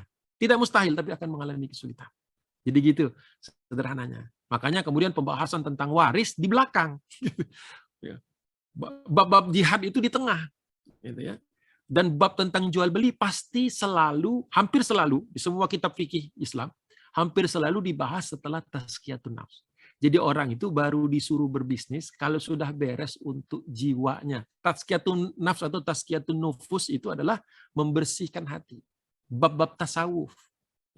Jadi ulama dulu sebelum dagang itu udah beres itu tentang kesucian hatinya. Makanya enggak ada itu pedagang yang berbohong, pedagang yang kemudian mencurangi timbangan lah atau janji lah, atau kalau sekarang kan assurance, shipping dan sebagainya ya, dan sebagainya, third party dan sebagainya begitu. Jadi sebenarnya kitab fikih itu walaupun ditulisnya sekian ratus tahun yang lalu, bahkan sekian abad yang lalu, ya, tetapi susunannya sudah mencerminkan cara pandang Islam. Karena ulama waktu nulis itu nggak ngasal, nggak kayak kita bikin buku atau apa yang sekarang yang kadang-kadang ya asal jadi, pokoknya asal terbit, ngambil momen nanti launching dan bla bla bla bla bla. Jadi memang commercialize atau buat branding. Dulu ulama kalau nulis itu bukan buat branding. Mereka nggak mau diingat jadi ini enggak. Makanya kitab-kitab ulama nggak ada yang pakai copyright. Kenapa? Silakan mau dikopi, difotokopi, mau disalin, mau dibajak silakan. Jadi waktu nulis itu benar-benar untuk huda, menjadi petunjuk. Buat siapa? Membantu orang memahami Al-Quran, membantu orang memahami. Jadi bagusnya memang ikut satu kajian yang sistematik, yang dari awal dengan seorang pengisi atau satu ini, supaya nanti betul-betul ketika selesai itu kita bisa memahami secara runut. Nah, tidak ada salahnya kita ngambil sana ngambil sini, dengar banyak orang boleh, tetapi pada minimum kita punya satu yang betul-betul kita jalani. Kayak kuliah lagi lah, tapi tanpa SKS, tanpa gelar. Kalau mau pakai gelar, bagus lagi, berarti ke Al-Azhar menurut saya. Karena tidak sedikit dokter-dokter yang ke sana untuk memperdalam ilmu syariat, khusus untuk menunjang kedokterannya. Itu tidak mustahil untuk yang mungkin usia hampir 30-an itu, tapi kalau yang sudah 50, 60 dan sebagainya mungkin wallahu alam secara kesempatan. Itu satu. Kemudian bicara tentang sholat saja misalnya, wudhu saja berbeda. Makanya tadi saya introduce ada mazhab. Ya. Jadi di dalam Islam sejatinya mazhab itu mempermudah. Dari awal saya sudah katakan itu, mempermudah. Kenapa? Misalnya di Indonesia mazhab yang berlaku lebih banyak Asy-Syafi'i, Imam Asy-Syafi'i. Bukan nggak boleh kita pakai yang lain, boleh. Tapi akan lebih kompatibel. Ibaratnya gini, kita punya gadget, kemudian punya ininya, punya jacknya, chargernya, ya kan? Nah, chargernya. Nah, kalau chargernya begini, ke tempat-tempat yang rata-rata stack-nya beda, itu nggak masuk-masuk tuh. Walaupun sebenarnya listrik juga. Maka kita pakai adaptor. Nah, adaptor ini mazhab. Supaya kita nyambung tuh, dapat power tuh. Supaya HP kita bisa dipakai kan. Nah, sederhananya begitu. Nah, karena kita di Indonesia mayoritas, tidak semua mazhab Syafi'i, maka ambillah mazhab Syafi'i. Jadi jangan digado-gado, Saya sering bercanda sama istri itu kan. Kita lagi wudhu mazhab Syafi'i ini, air mengalir dan sebagainya. Tapi ketika kita senggolan nggak batal. Padahal jelas kata Imam Syafi'i kalau senggolan suami istri sekalipun batal, harus wudhu lagi. Jadi jangan sampai wudhunya Syafi'i, tapi senggolannya pakai mazhab Hanafi. Kata mazhab Hanafi kalau mazhab Maliki kalau senggolan itu selama tidak ada hasrat ya, tidak ada nafsunya gitu, nggak batal. Tapi kalau mazhab Abu Hanifah nggak apa-apa senggolan. Yang batal itu kalau kemudian sampai melakukan hubungan. Jadi sampai begitu. Nah, konsisten dengan satu mazhab itu yang memudahkan. Jadi nggak pusing kepala kita. Tetapi perlu tahu. Nah, perlu tahu karena suatu saat mungkin ibu berangkat ke Turki, maka paling tidak ikut sedikit membaca tentang bagaimana mazhab Hanafi. Lalu kemudian jalan-jalan ke Granada, melihat peradaban Islam di Andalus, di sana Maliki semua tuh, ya, dari Maroko sampai ke Spanyol, bahkan Perancis sebagian besar Maliki, Muslimnya. Gitu. Indonesia Syafi'i, kemudian kalau ke Saudi, mazhabnya ketemu Hambali, gitu. Dan negara-negara lain dan sebagainya. Jadi boleh untuk khazanah, tapi idealnya pegang satu, supaya nggak tadi dikatakan ini kan. Katanya kalau wudhu begini, ntar wudhu begini. Nah, jadi ntar wudhunya pakai Syafi'i, tapi batal enggaknya pakai yang lain. Gimana nih? Mulai ragu-ragu, bener nggak yang kemarin? Yang sudah lalu, jangan dipusing. Karena dalam Islam, yang belum tahu, nggak masalah. Sekarang sudah tahu, konsisten. Jadi nggak usah lagi mempermasalahkan kemarin gimana ya sholat. Udah, itu Allah sudah terima. Allah juga tahu kan kemampuan kita. Nah sekarang saya sudah kasih tahu. Maka mulai dari sekarang saya sarankan, bukan wajib, tidak wajib, tapi sarankan untuk memudahkan agar tidak terjadi konflik dan sebagainya dan tidak terjadi kepusingan-kepusingan, pilih salah satu. Yang mana saja, tapi saya sarankan Asy-Syafi'i. Tidak harus. Nah, kemudian bicara tentang Asy-Syifa. Kalau Asy-Syifa itu kan nama dari Al-Quran. Kalau Asy-Syafi'i ini adalah, saya belum sempat cek. Kalau tidak salah ini adalah salah satu sifat atau nama Allah Subhanahu Wa Taala. Jadi kita menggunakan syifa untuk berbicara tentang bahwa Al-Quran, tentang Al-Quran, bagaimana fungsi Al-Quran, Al-Quran dan sebagainya. Kalau kita bicara tentang Asy-Syafi'i yang menyembuhkan Allah. Al-Quran saja kita baca, itu hanya sunnah Nabi. Bacalah Al-Fatihah, bacakanlah di satu gelas berisi air dan kau minum dengan niat minta sembuh karena Allah. Nah, yang nyembuhin Allah. Gitu. Sederhana. Jadi bisa. Jadi semua orang bisa. Tak perlu pakai orang lain. Bisa seperti itu. Tapi kalau kita yakin bahwa ada orang yang doanya lebih diijabah oleh Allah Subhanahu Wa Taala, asal yakinnya kepada Allah, itu bukan kepada orang itu, silakan. Ustadz, tolong dong doain kami. Kenapa? Doa Ustadz ini katanya lebih diijabah, walaupun belum tentu benar. Tapi yang bersangkutan doa, ya Allah saya diminta doa, maka doanya minta kepada Allah, tidak masalah. Atau doa bersama-sama supaya dapat kebaikan dari salah satu di antara kita. Dari sekian ratus orang yang ikut acara ini, satu minimum ikhlas, minimum. Jadi kalau kita amin bareng dapat sekiannya. Jadi masya Allah mudah sekali dalam berislam itu, tidak ada yang berat-berat. Kemudian oh ya, baca Al-Quran dengan gadget tidak ada masalah juga, asal pastikan bahwa aplikasi tersebut ya sudah melalui satu lembaga yang mentashihnya. Kalau aplikasinya diterbitkan di Indonesia, ada lembaga tashih Quran Indonesia. Ada. Kalau mungkin gadgetnya dikeluarkan di London, ikut fatwa London, ya kan? Karena kan dia akan terjemahannya pakai bahasa Inggris. Kalau MUI Indonesia mungkin nggak kompeten untuk itu. Bapak dan Ibu di Korea, di Jepang, ya, lain kan masalahnya kan? Minta. Jadi lihat. Jadi aplikasi itu dikeluarkan di mana? Lihat apakah sudah ada sertifikasinya. Nah, itu lebih nyaman, lebih tenang, ya. Dan memang lebih mobile karena kita lebih sering pegang itu. Kan Al-Qur'an yang gede itu kan susah juga bawanya. Kalau di kereta, saya naik kereta sambil pegangan, sambil baca bisa, atau ngapal-ngapal ulang-ulangan hafal bisa. Kalau bawa Quran itu yang gede itu ganggu orang lain, malah jadi fitnah, ya kan? Belum kalau jatuh, keinjak, hilang, robek. Nah, gitu. Tapi kalau mau afdol, khusus di bulan Ramadan, sediain satu mushaf. Nah, tuntasin tuh, fresh kan? Nah, fresh. Jadi nandainya juga enak. Mungkin ada hal-hal yang baru. Makanya ada teman saya punya Quran itu 30 biji. Merepresentasikan 30 Ramadan dia. Kok begitu? Iya, ternyata kalau dibuka, lihat ini. Ramadan ini yang menyentuh saya. Al-Quran pastinya semuanya menyentuh kita. Tapi yang menyentuh saya di Ramadan ini. Kenapa? Saya baru operasi. Pas yang berikutnya, kenapa Quran ini lain ayat yang lebih menyentuh? Kenapa? Saya baru pulang umroh. Ya dia tarik lagi, kenapa? Baru kehilangan suami. Ya ini kenapa? Baru kehilangan istri. Tarik lagi, kenapa? Ini waktu kami kalah sengketa di pengadilan. Setiap tahun pasti punya kebahagiaannya dan kesulitannya kan. Tapi kalau kita ini kan ya hamba Allah. Mau sulit, mau apa, mau ada yang gembira, semuanya dalam rangka syukur dan sabar. Itu salah satu yang ekstrim menurut saya. Masa punya 30 Quran itu? Usianya mungkin 40-an ya, mulai serius itu baca, atau 50-an mulai serius, entah di tahun keberapa gitu, mulai serius gitu. Ya, kalau kita ya mungkin tidak harus seperti itu. Itu hanya contoh saja. Itu saking nikmatnya menikmati Quran. Saya hanya ngiri. Saya hanya bisa ngiri. Gitu. Jadi itu mungkin dari saya. Silakan gadget, tapi tadi kalau masuk ke dalam ruangan, kadang-kadang masukin tas, masukin baju kan, masuk ke WC, matiin aja, matikan saja, jangan nyala, matiin saja, masuk. Nah, masuk ke WC nggak apa-apa. Hati-hati jangan nyemplung, bahaya. Itu lebih bahaya, rusak jadinya. Tapi kalau sekedar dimatikan sudah cukup.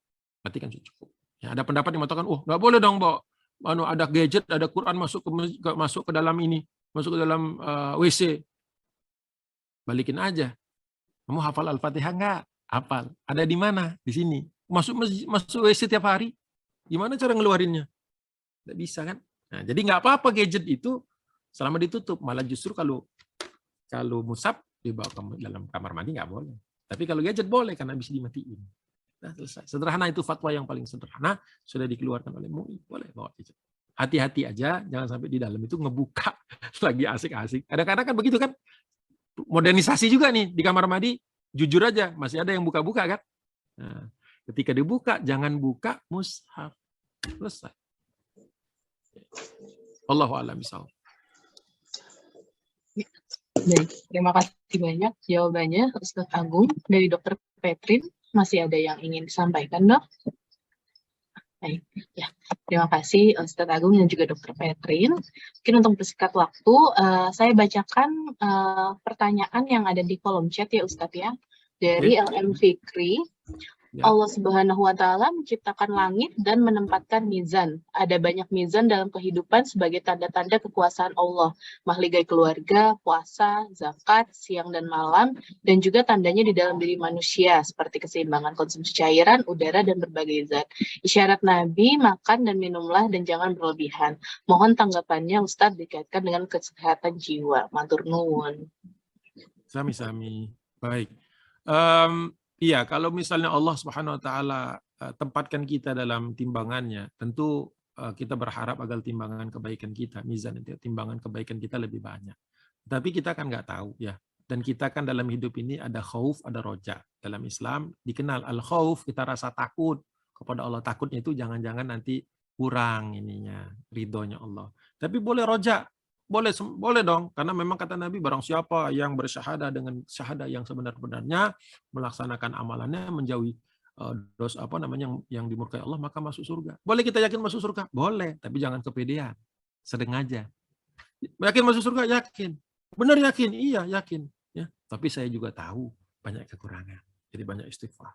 Boleh. Jadi seimbang juga itu. Dalam semua kehidupan, dalam semua aspek kehidupan. Tadi ada pernikahan, ya, puasa dan zakat, semuanya ada keseimbangan.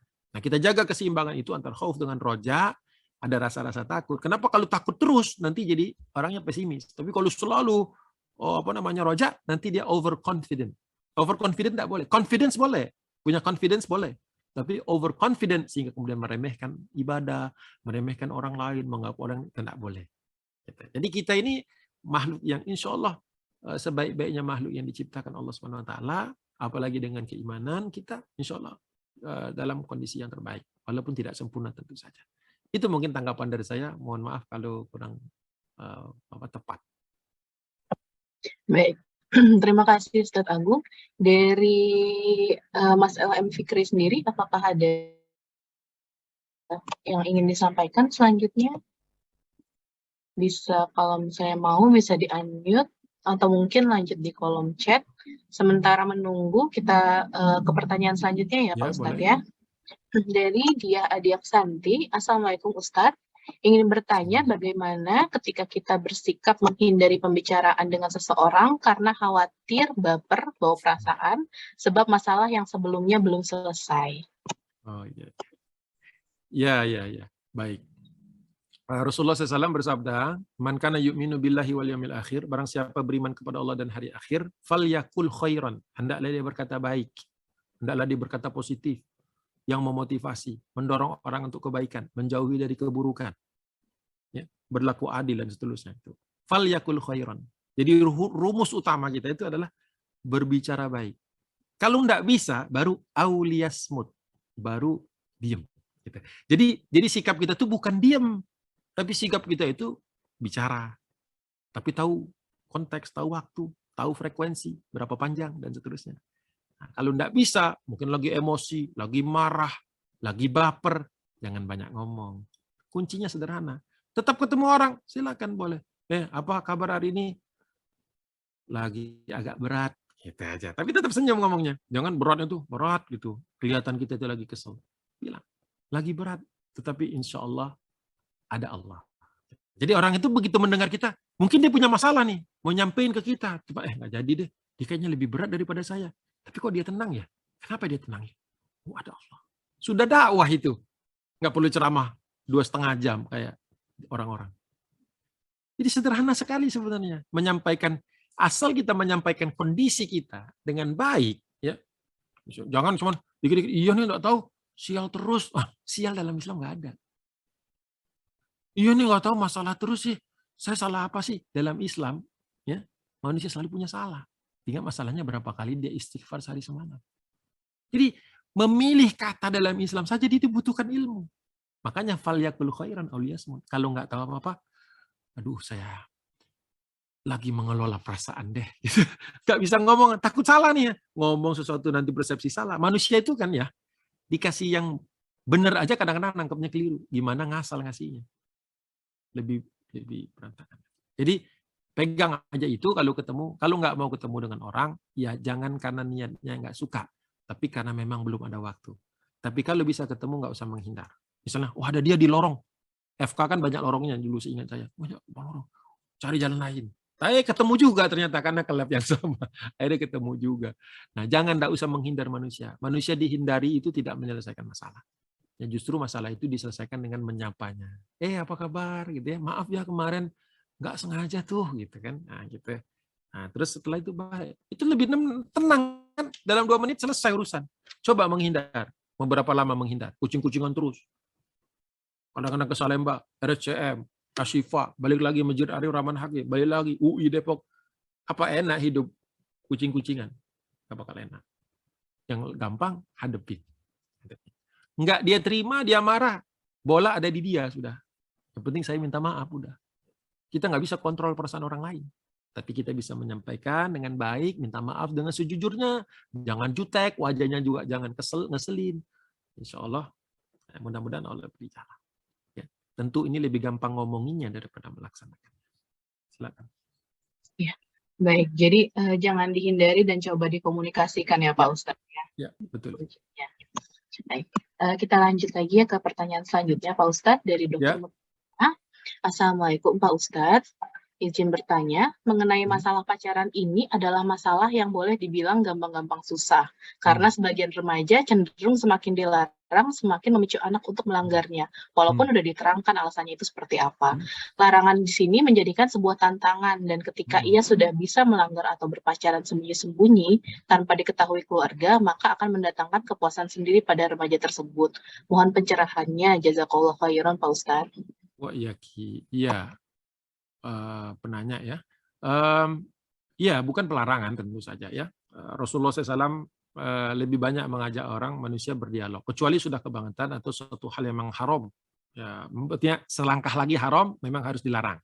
Tapi tentu kan kita nggak mungkin sampai ke situ kan, kita buka dialog dulu. Dan ingat, anak itu produk perjalanan hidup kedua orang tuanya. Jadi kalau memang sudah ujung masalah baru mau ngomong dan cenderung ngelarang, you create your own problem itu berarti. Ya. Artinya anak itu kan dari dia conception, dari masih di dalam janin, didoain, orang tuanya soleh-soleha, ketika keluar disayang dan sebagainya. Itu sudah ada proses yang panjang. Dan anak itu melihat kita sebelum melihat apa yang kita omongin. Sederhana. Ya kalau orang tuanya sendiri masih kadang-kadang nyerempet-nyerempet, ya bahasanya juga tidak terukur, anak akan melihat ngomongnya aja nih, gitu kan. Jadi sebelum kita nyalahin anak, kita lihat dulu, kita lakukan introspeksi dulu. Sudahkah kita melaksanakannya dengan baik?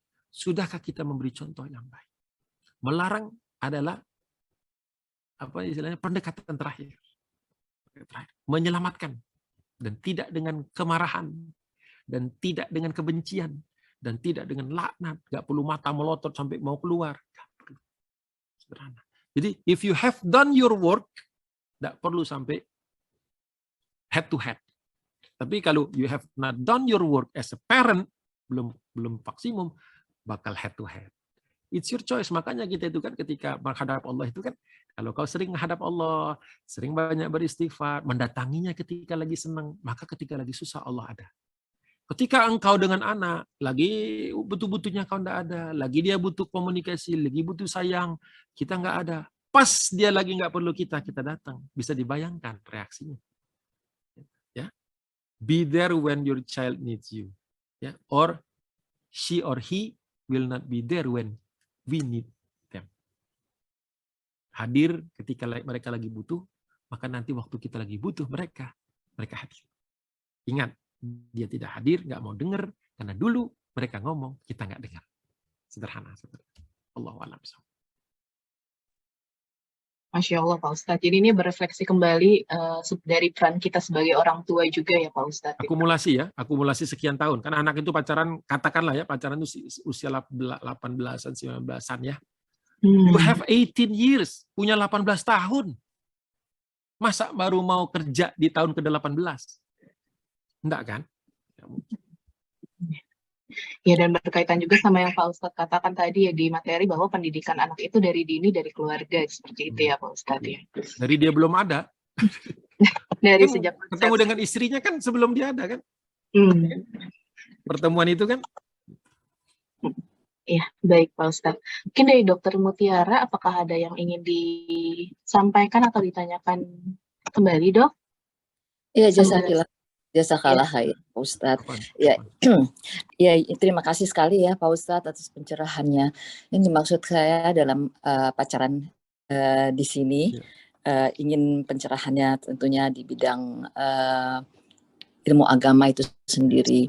Karena kalau ya interaksi di dalam keluarga antara orang tua dengan anak itu kan memang kita tidak bisa harus selalu berperan sebagai parenting, sebagai orang tua terus gitu ya. Kita juga kadang-kadang kita juga bisa berperan sebagai teman gitu ya terhadap anak. Dan tentunya yang saya inginkan di sini adalah keterbukaan antara orang tua dengan anak itu sendiri, anak-anak kita.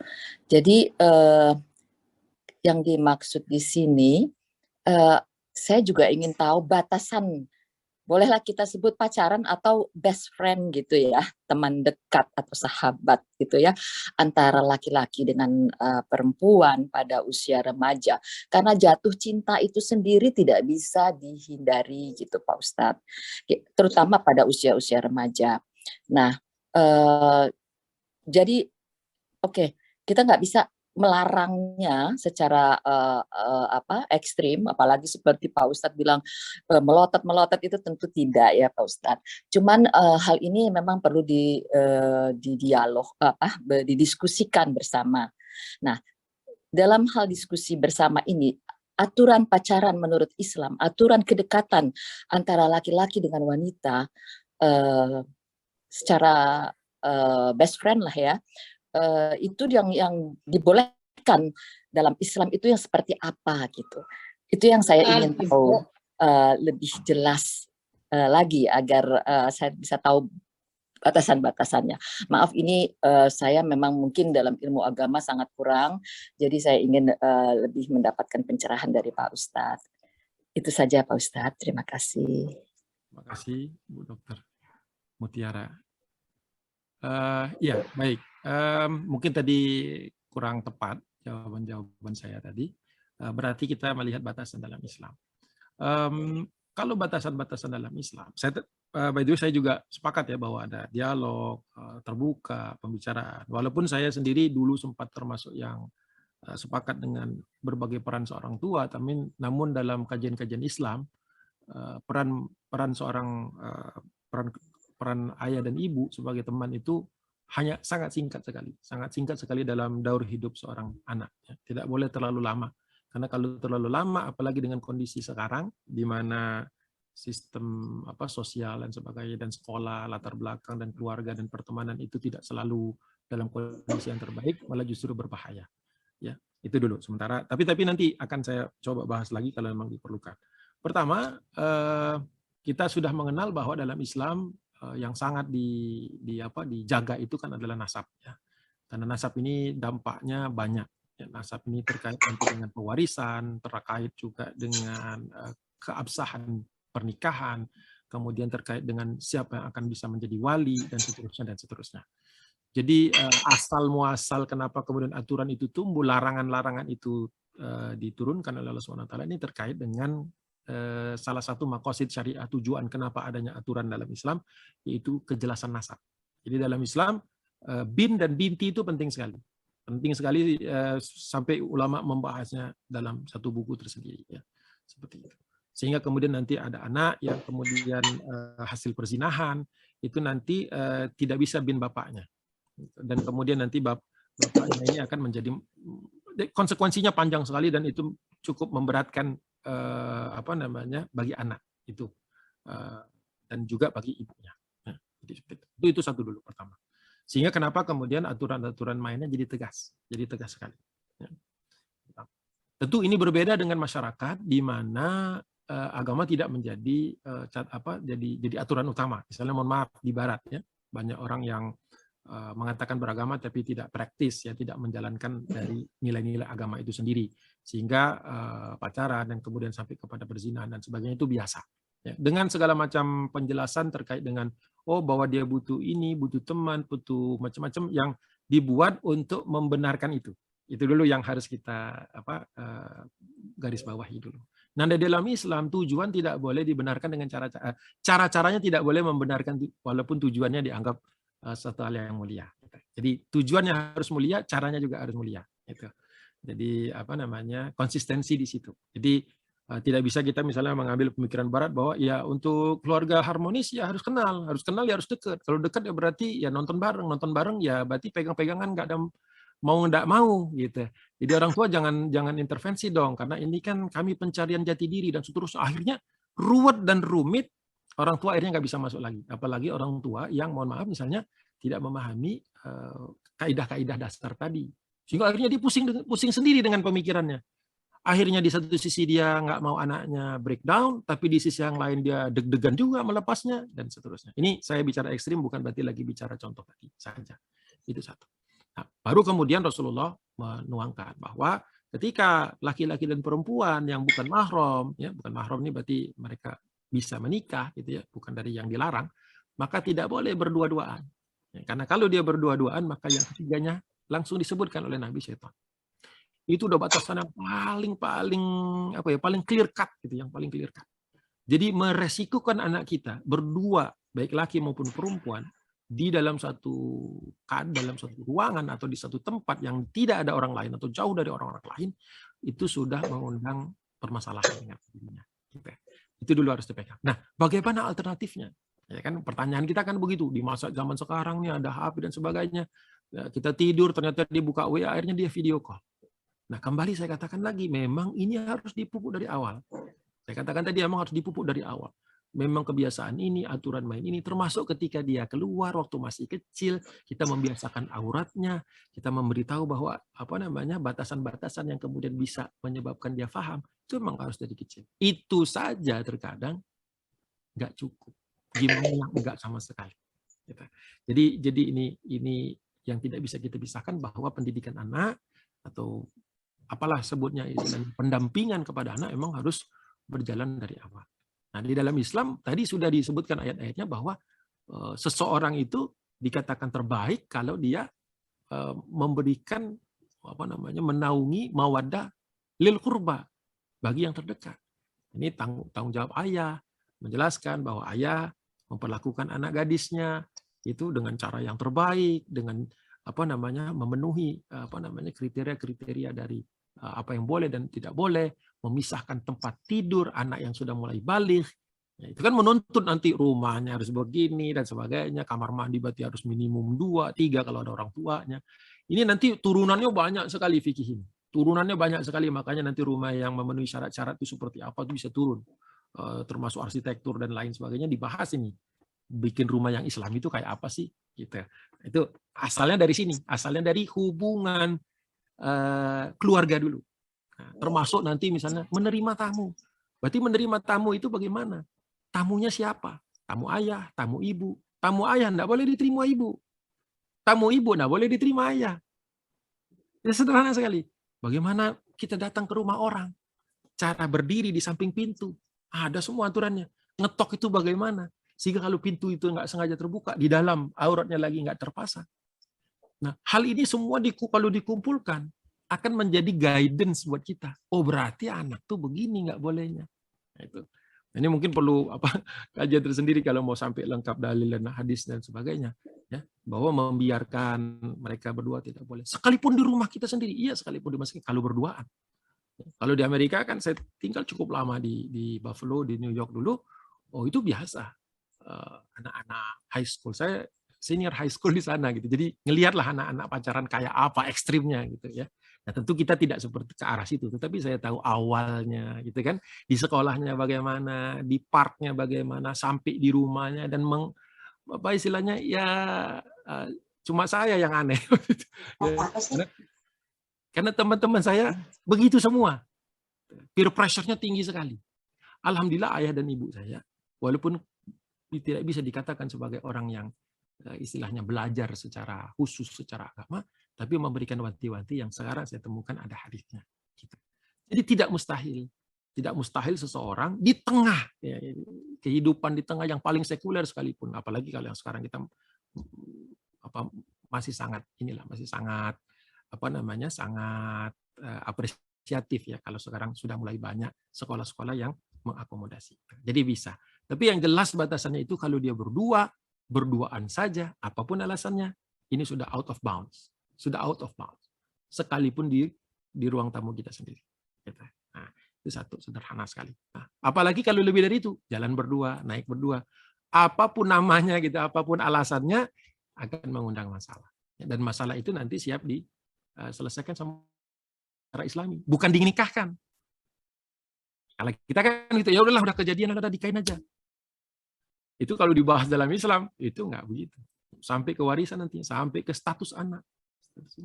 Dan bagaimana nanti penyolatannya, dan sebagainya. Panjang sekali. Daripada kita bahas yang panjang itu, yang masalah semua, lebih baik preventif. Nah, preventif bagaimana? Bapak dan Ibu tentu lebih tahu. Ya kan? Bagaimana menjaga menjaga kestabilan emosi anak, gimana cara menemaninya. Itu kalau menurut saya nggak perlu menggarami air laut atau tidak perlu mengajarkan ikan berenang ya, karena Bapak dan Ibu itu konsulen atau konsultasinya sehari-hari seperti itu. Tapi dalam Islam membiarkan mereka berdua aja udah nggak boleh, apalagi yang lainnya, apalagi sampai bermalam dan sebagainya. Nah, bagaimana caranya untuk mendapatkan pengalaman hidup? Banyak cara yang lain. Tapi mungkin dalam kesempatan yang lain kita jelaskan. Insya Allah begitu. Mohon maaf kalau tadi saya keliru memahami. Mudah-mudahan penjelasan ini sedikit lebih terang daripada sebelumnya. Ya, baik. Terima kasih Pak Ustadz Agung atas penjelasannya. Memang rasanya perlu kajian khusus lagi ya Pak Ustadz ya mengenai parenting ini, membangun fondasi anak sejak dini. Mungkin perlu kita adakan sesi selanjutnya mungkin ya Pak Ustadz ya, agar lebih jelas dan enak diskusinya. Mungkin ini satu pertanyaan terakhir lagi ya Pak Ustadz ya. Satu pertanyaan terakhir. Assalamualaikum Pak Ustadz, dengan adanya kemajuan teknologi, bagaimana cara dari sisi Islam untuk mencegah dampak negatif TV ataupun media sosial pada kesehatan mental kita maupun anak-anak kita nantinya? Silakan Pak Ustadz. Ya, memang ini sulit dihindari. Artinya invasi media ini, kalau dulu televisi bisa dimatikan, kabel TV bisa di unsubscribe. Kalau sekarang mereka datang, bahkan tidak perlu subscribe, muncul dalam bentuk iklan, dalam bentuk game dan sebagainya. Banyak sekali, apalagi film, Netflix dan sebagainya ya, HBO dan sebagainya. Dulu HBO itu pertama kali keluar, itu kita harus subscribe gitu macam-macam. Sekarang datang sendiri ke gadget kita. Nah, jadi sebenarnya pertahanan utama kita bukan di gadget. Pertahanan utama kita adalah di anak dan hubungan relationship kita dengan anak. Itu yang paling penting. Bahwa misalnya contoh kecil satu saja, bahwa you can talk with us. Anda bisa ngomong sama kita. You can discuss your problem with us. Itu yang paling utama, yang kadang-kadang di-skip sama orang tua. Sampai ada masalah baru ngomong. Padahal kalau dari awal ini nih, saya dibilangin ini nih cemen nih gitu sama teman-teman, kenapa? Cuma yang lain udah nyicipin rokok, cuman saya yang belum. Karena dianggap kayaknya nggak jantan. Wah, good thing that he talk to us first. Dia ngomong dulu, sehingga kita bisa kasih frame. Karena kita nggak mungkin mengantisipasi semua masalah. 1001 masalah yang kita nggak tahu. Tapi at least paling tidak kita kondisikan anak itu feel safe untuk ngomong sama kita. Itu dulu. Pendidikan paling dasar. Anak itu bebas, aman, tidak ada reperkusi, tidak ada balasan atas dia jujur. Itu dulu. Lay the groundwork dulu ya, bahwa kita boleh ngobrol. Kita boleh ngobrol dan sebagainya. Nanti dari situ kita cari solusi. Jadi itu dulu. Sebelum Anda pasang parenting, Anda pasang lock, pasang segala macam, it's just tools. Anak-anak sekarang lebih pintar untuk menerobosnya. Gampang buat mereka. Mereka lahir digital native ya. Kita ini lahir kan TV masih pakai tube, di belakangnya masih ngelembung. Mereka lahir sudah swipe. Waktu anak bayi lahir langsung swipe. Kita enggak. Artinya Anda pasang apapun pengaman bisa mereka tembus. Nah, satu-satunya yang membuat mereka tertahan nggak bagus itu, nggak mau silahkan kalau yang lain mau. Itu diajarkan dari kecil. Diajarkan dari kecil. Dan saya deg-degan sama istri, anaknya 7. Jadi kemungkinan kami ini keliru nih gede. Ya. Tapi ya itu tadi. Sandaran kita Allah, dan jangan lupa orang tua berdoa. Kalau sudah maksimal bekerja, doa. Jangan lupa doa kepada Allah. Ya Allah, Engkau bersama mereka setiap waktu, kami bersama mereka, makin gede mereka, makin jarang waktu kami. Titipkan ya Allah. Tapi sebelum nitipin sama Allah, do your homework dulu. Beresin dulu pekerjaannya. Jangan main titip-titip aja. Ya, kerjain dulu, beresin dulu. Do the things that sahabat Nabi have done. Jelasin dulu, oh gimana, ikut dulu. Baca Sirah Nabawiyah sampai tuntas. Baca. Oh begini, adab-adab Nabi, baca. Kemudian Syama'il Muhammadiyah, sifat-sifat Nabi, baca semua dulu. Kalau belum itu, nitipin sama Allah, ibaratnya kata Allah, terus ini kayak penitipan apa gitu. Ya, jadi beresin dulu itu semuanya. Nah, kalau sudah seperti itu, gadget bisa geletak. Tapi anak itu memilih untuk tidak. Dia mungkin bisa, tapi dia melihat, oh ini bukan. Ini waste of time. Waste of my time. Berarti the value of time udah diajarin dari kecil. Jadi pekerjaannya memang belasan tahun itu. Karena nanti ketika mereka memilih, choose, mereka ingat kaidah. Kalau cuma larangan-larangan doang, lewat. Gak bakal ingat. Saya mau ngomong lebih lama lagi, tapi pastinya ngebosenin. Cukup. Iya. Terima kasih banyak Pak Ustadz atas sharing ilmunya, atas sesi diskusinya. Mungkin pertanyaan tadi menjadi pertanyaan terakhir ya Pak Ustadz di sesi kali ini. Terima kasih banyak untuk teman-teman juga, untuk rekan-rekan yang telah bertanya, berdiskusi. Semoga dari sesi sharing hari ini dapat bermanfaat dan menjadi keberkahan terhadap kita semua. Acara demi acara telah kita lalui. Akhirnya tibalah di penghujung acara, yakni doa bersama, yang nanti akan dipimpin oleh Pak Ustadz Agung Waspodo. Pak Ustadz minta tolong untuk dipimpin doanya. Mungkin sebelum berdoa, saya ingatkan kembali untuk mengisi lembar evaluasi, untuk meningkatkan acara selanjutnya nanti seperti apa. Seperti itu. Saya selaku pembawa acara dari acara pagi hari ini, jika ada tutur kata maupun sikap yang kurang sopan dan juga tidak berkenan di hati dokter, bapak, ibu, rekan-rekan sekalian, saya mohon maaf sebesar-besarnya. Kepada Ustadz Agung Waspodo, dipersilakan untuk memimpin doa bersama sekaligus sebagai penutup acara pada pengajian pagi hari ini. Silakan Pak Ustadz Agung. Ya, pertama-tama saya mohon maaf dulu apabila ada perkataan, mungkin gesture, atau mungkin hal-hal yang saya tampilkan yang tidak berkenan. Pertama saya mohon maaf dulu, karena bisa jadi itu keliru dan kelemahan saya pastinya. Dan kedua, jika ada manfaat dari apa yang saya sampaikan, jangan lupa bersyukur kepada Allah Subhanahu wa Ta'ala, dan mudah-mudahan kita dikuatkan Allah untuk melaksanakannya. Kalau yang belum dari Allah, jangan ditolak dulu. Mudah-mudahan nanti dengan doa ini kita menjadi kuat untuk melaksanakannya. Itu mungkin sebelum saya mulai, kita berdoa bersama. Mari kita luruskan niat, luruskan hati kita. Kita memohon kepada Allah kelembutan hati, dan kita memohon kepada Allah limpahan karunia-Nya, ampunannya, dengan bersungguh-sungguh dalam berdoa ini, insyaallah. Mari sama-sama kita buka dulu doa ini dengan Al-Fatihah. A'udzubillahi minasyaitonirrajim. Bismillahirrahmanirrahim. Alhamdulillahirabbil alamin, arrahmanirrahim, maliki yaumiddin. Iyyaka na'budu wa iyyaka nasta'in. Ihdinas siratal mustaqim. Siratal ladzina an'amta 'alaihim ghairil maghdubi 'alaihim waladdallin. Bismillahirrahmanirrahim. Alhamdulillahirabbil alamin. Hamdan na'imin, hamdan syakirin, hamdan thayyiban mubarakan katsiran, hamdan yuwafi ni'amahu wa yukafi mazidahu. Ya Rabbana lakal hamdu kama yanbaghi li jalalikal karim wa 'azimi sultanik. Wassalatu wassalamu ala asrafil anbiya'i wal mursalin wa ala alihi wa ashabihi ajma'in. Allahumma ighfir lil muslimina wal muslimat wal mu'minina wal mu'minat al ahya'i minhum wal amwat. Innaka sami'un qaribun mujibu da'wati qadi wa yal hajat.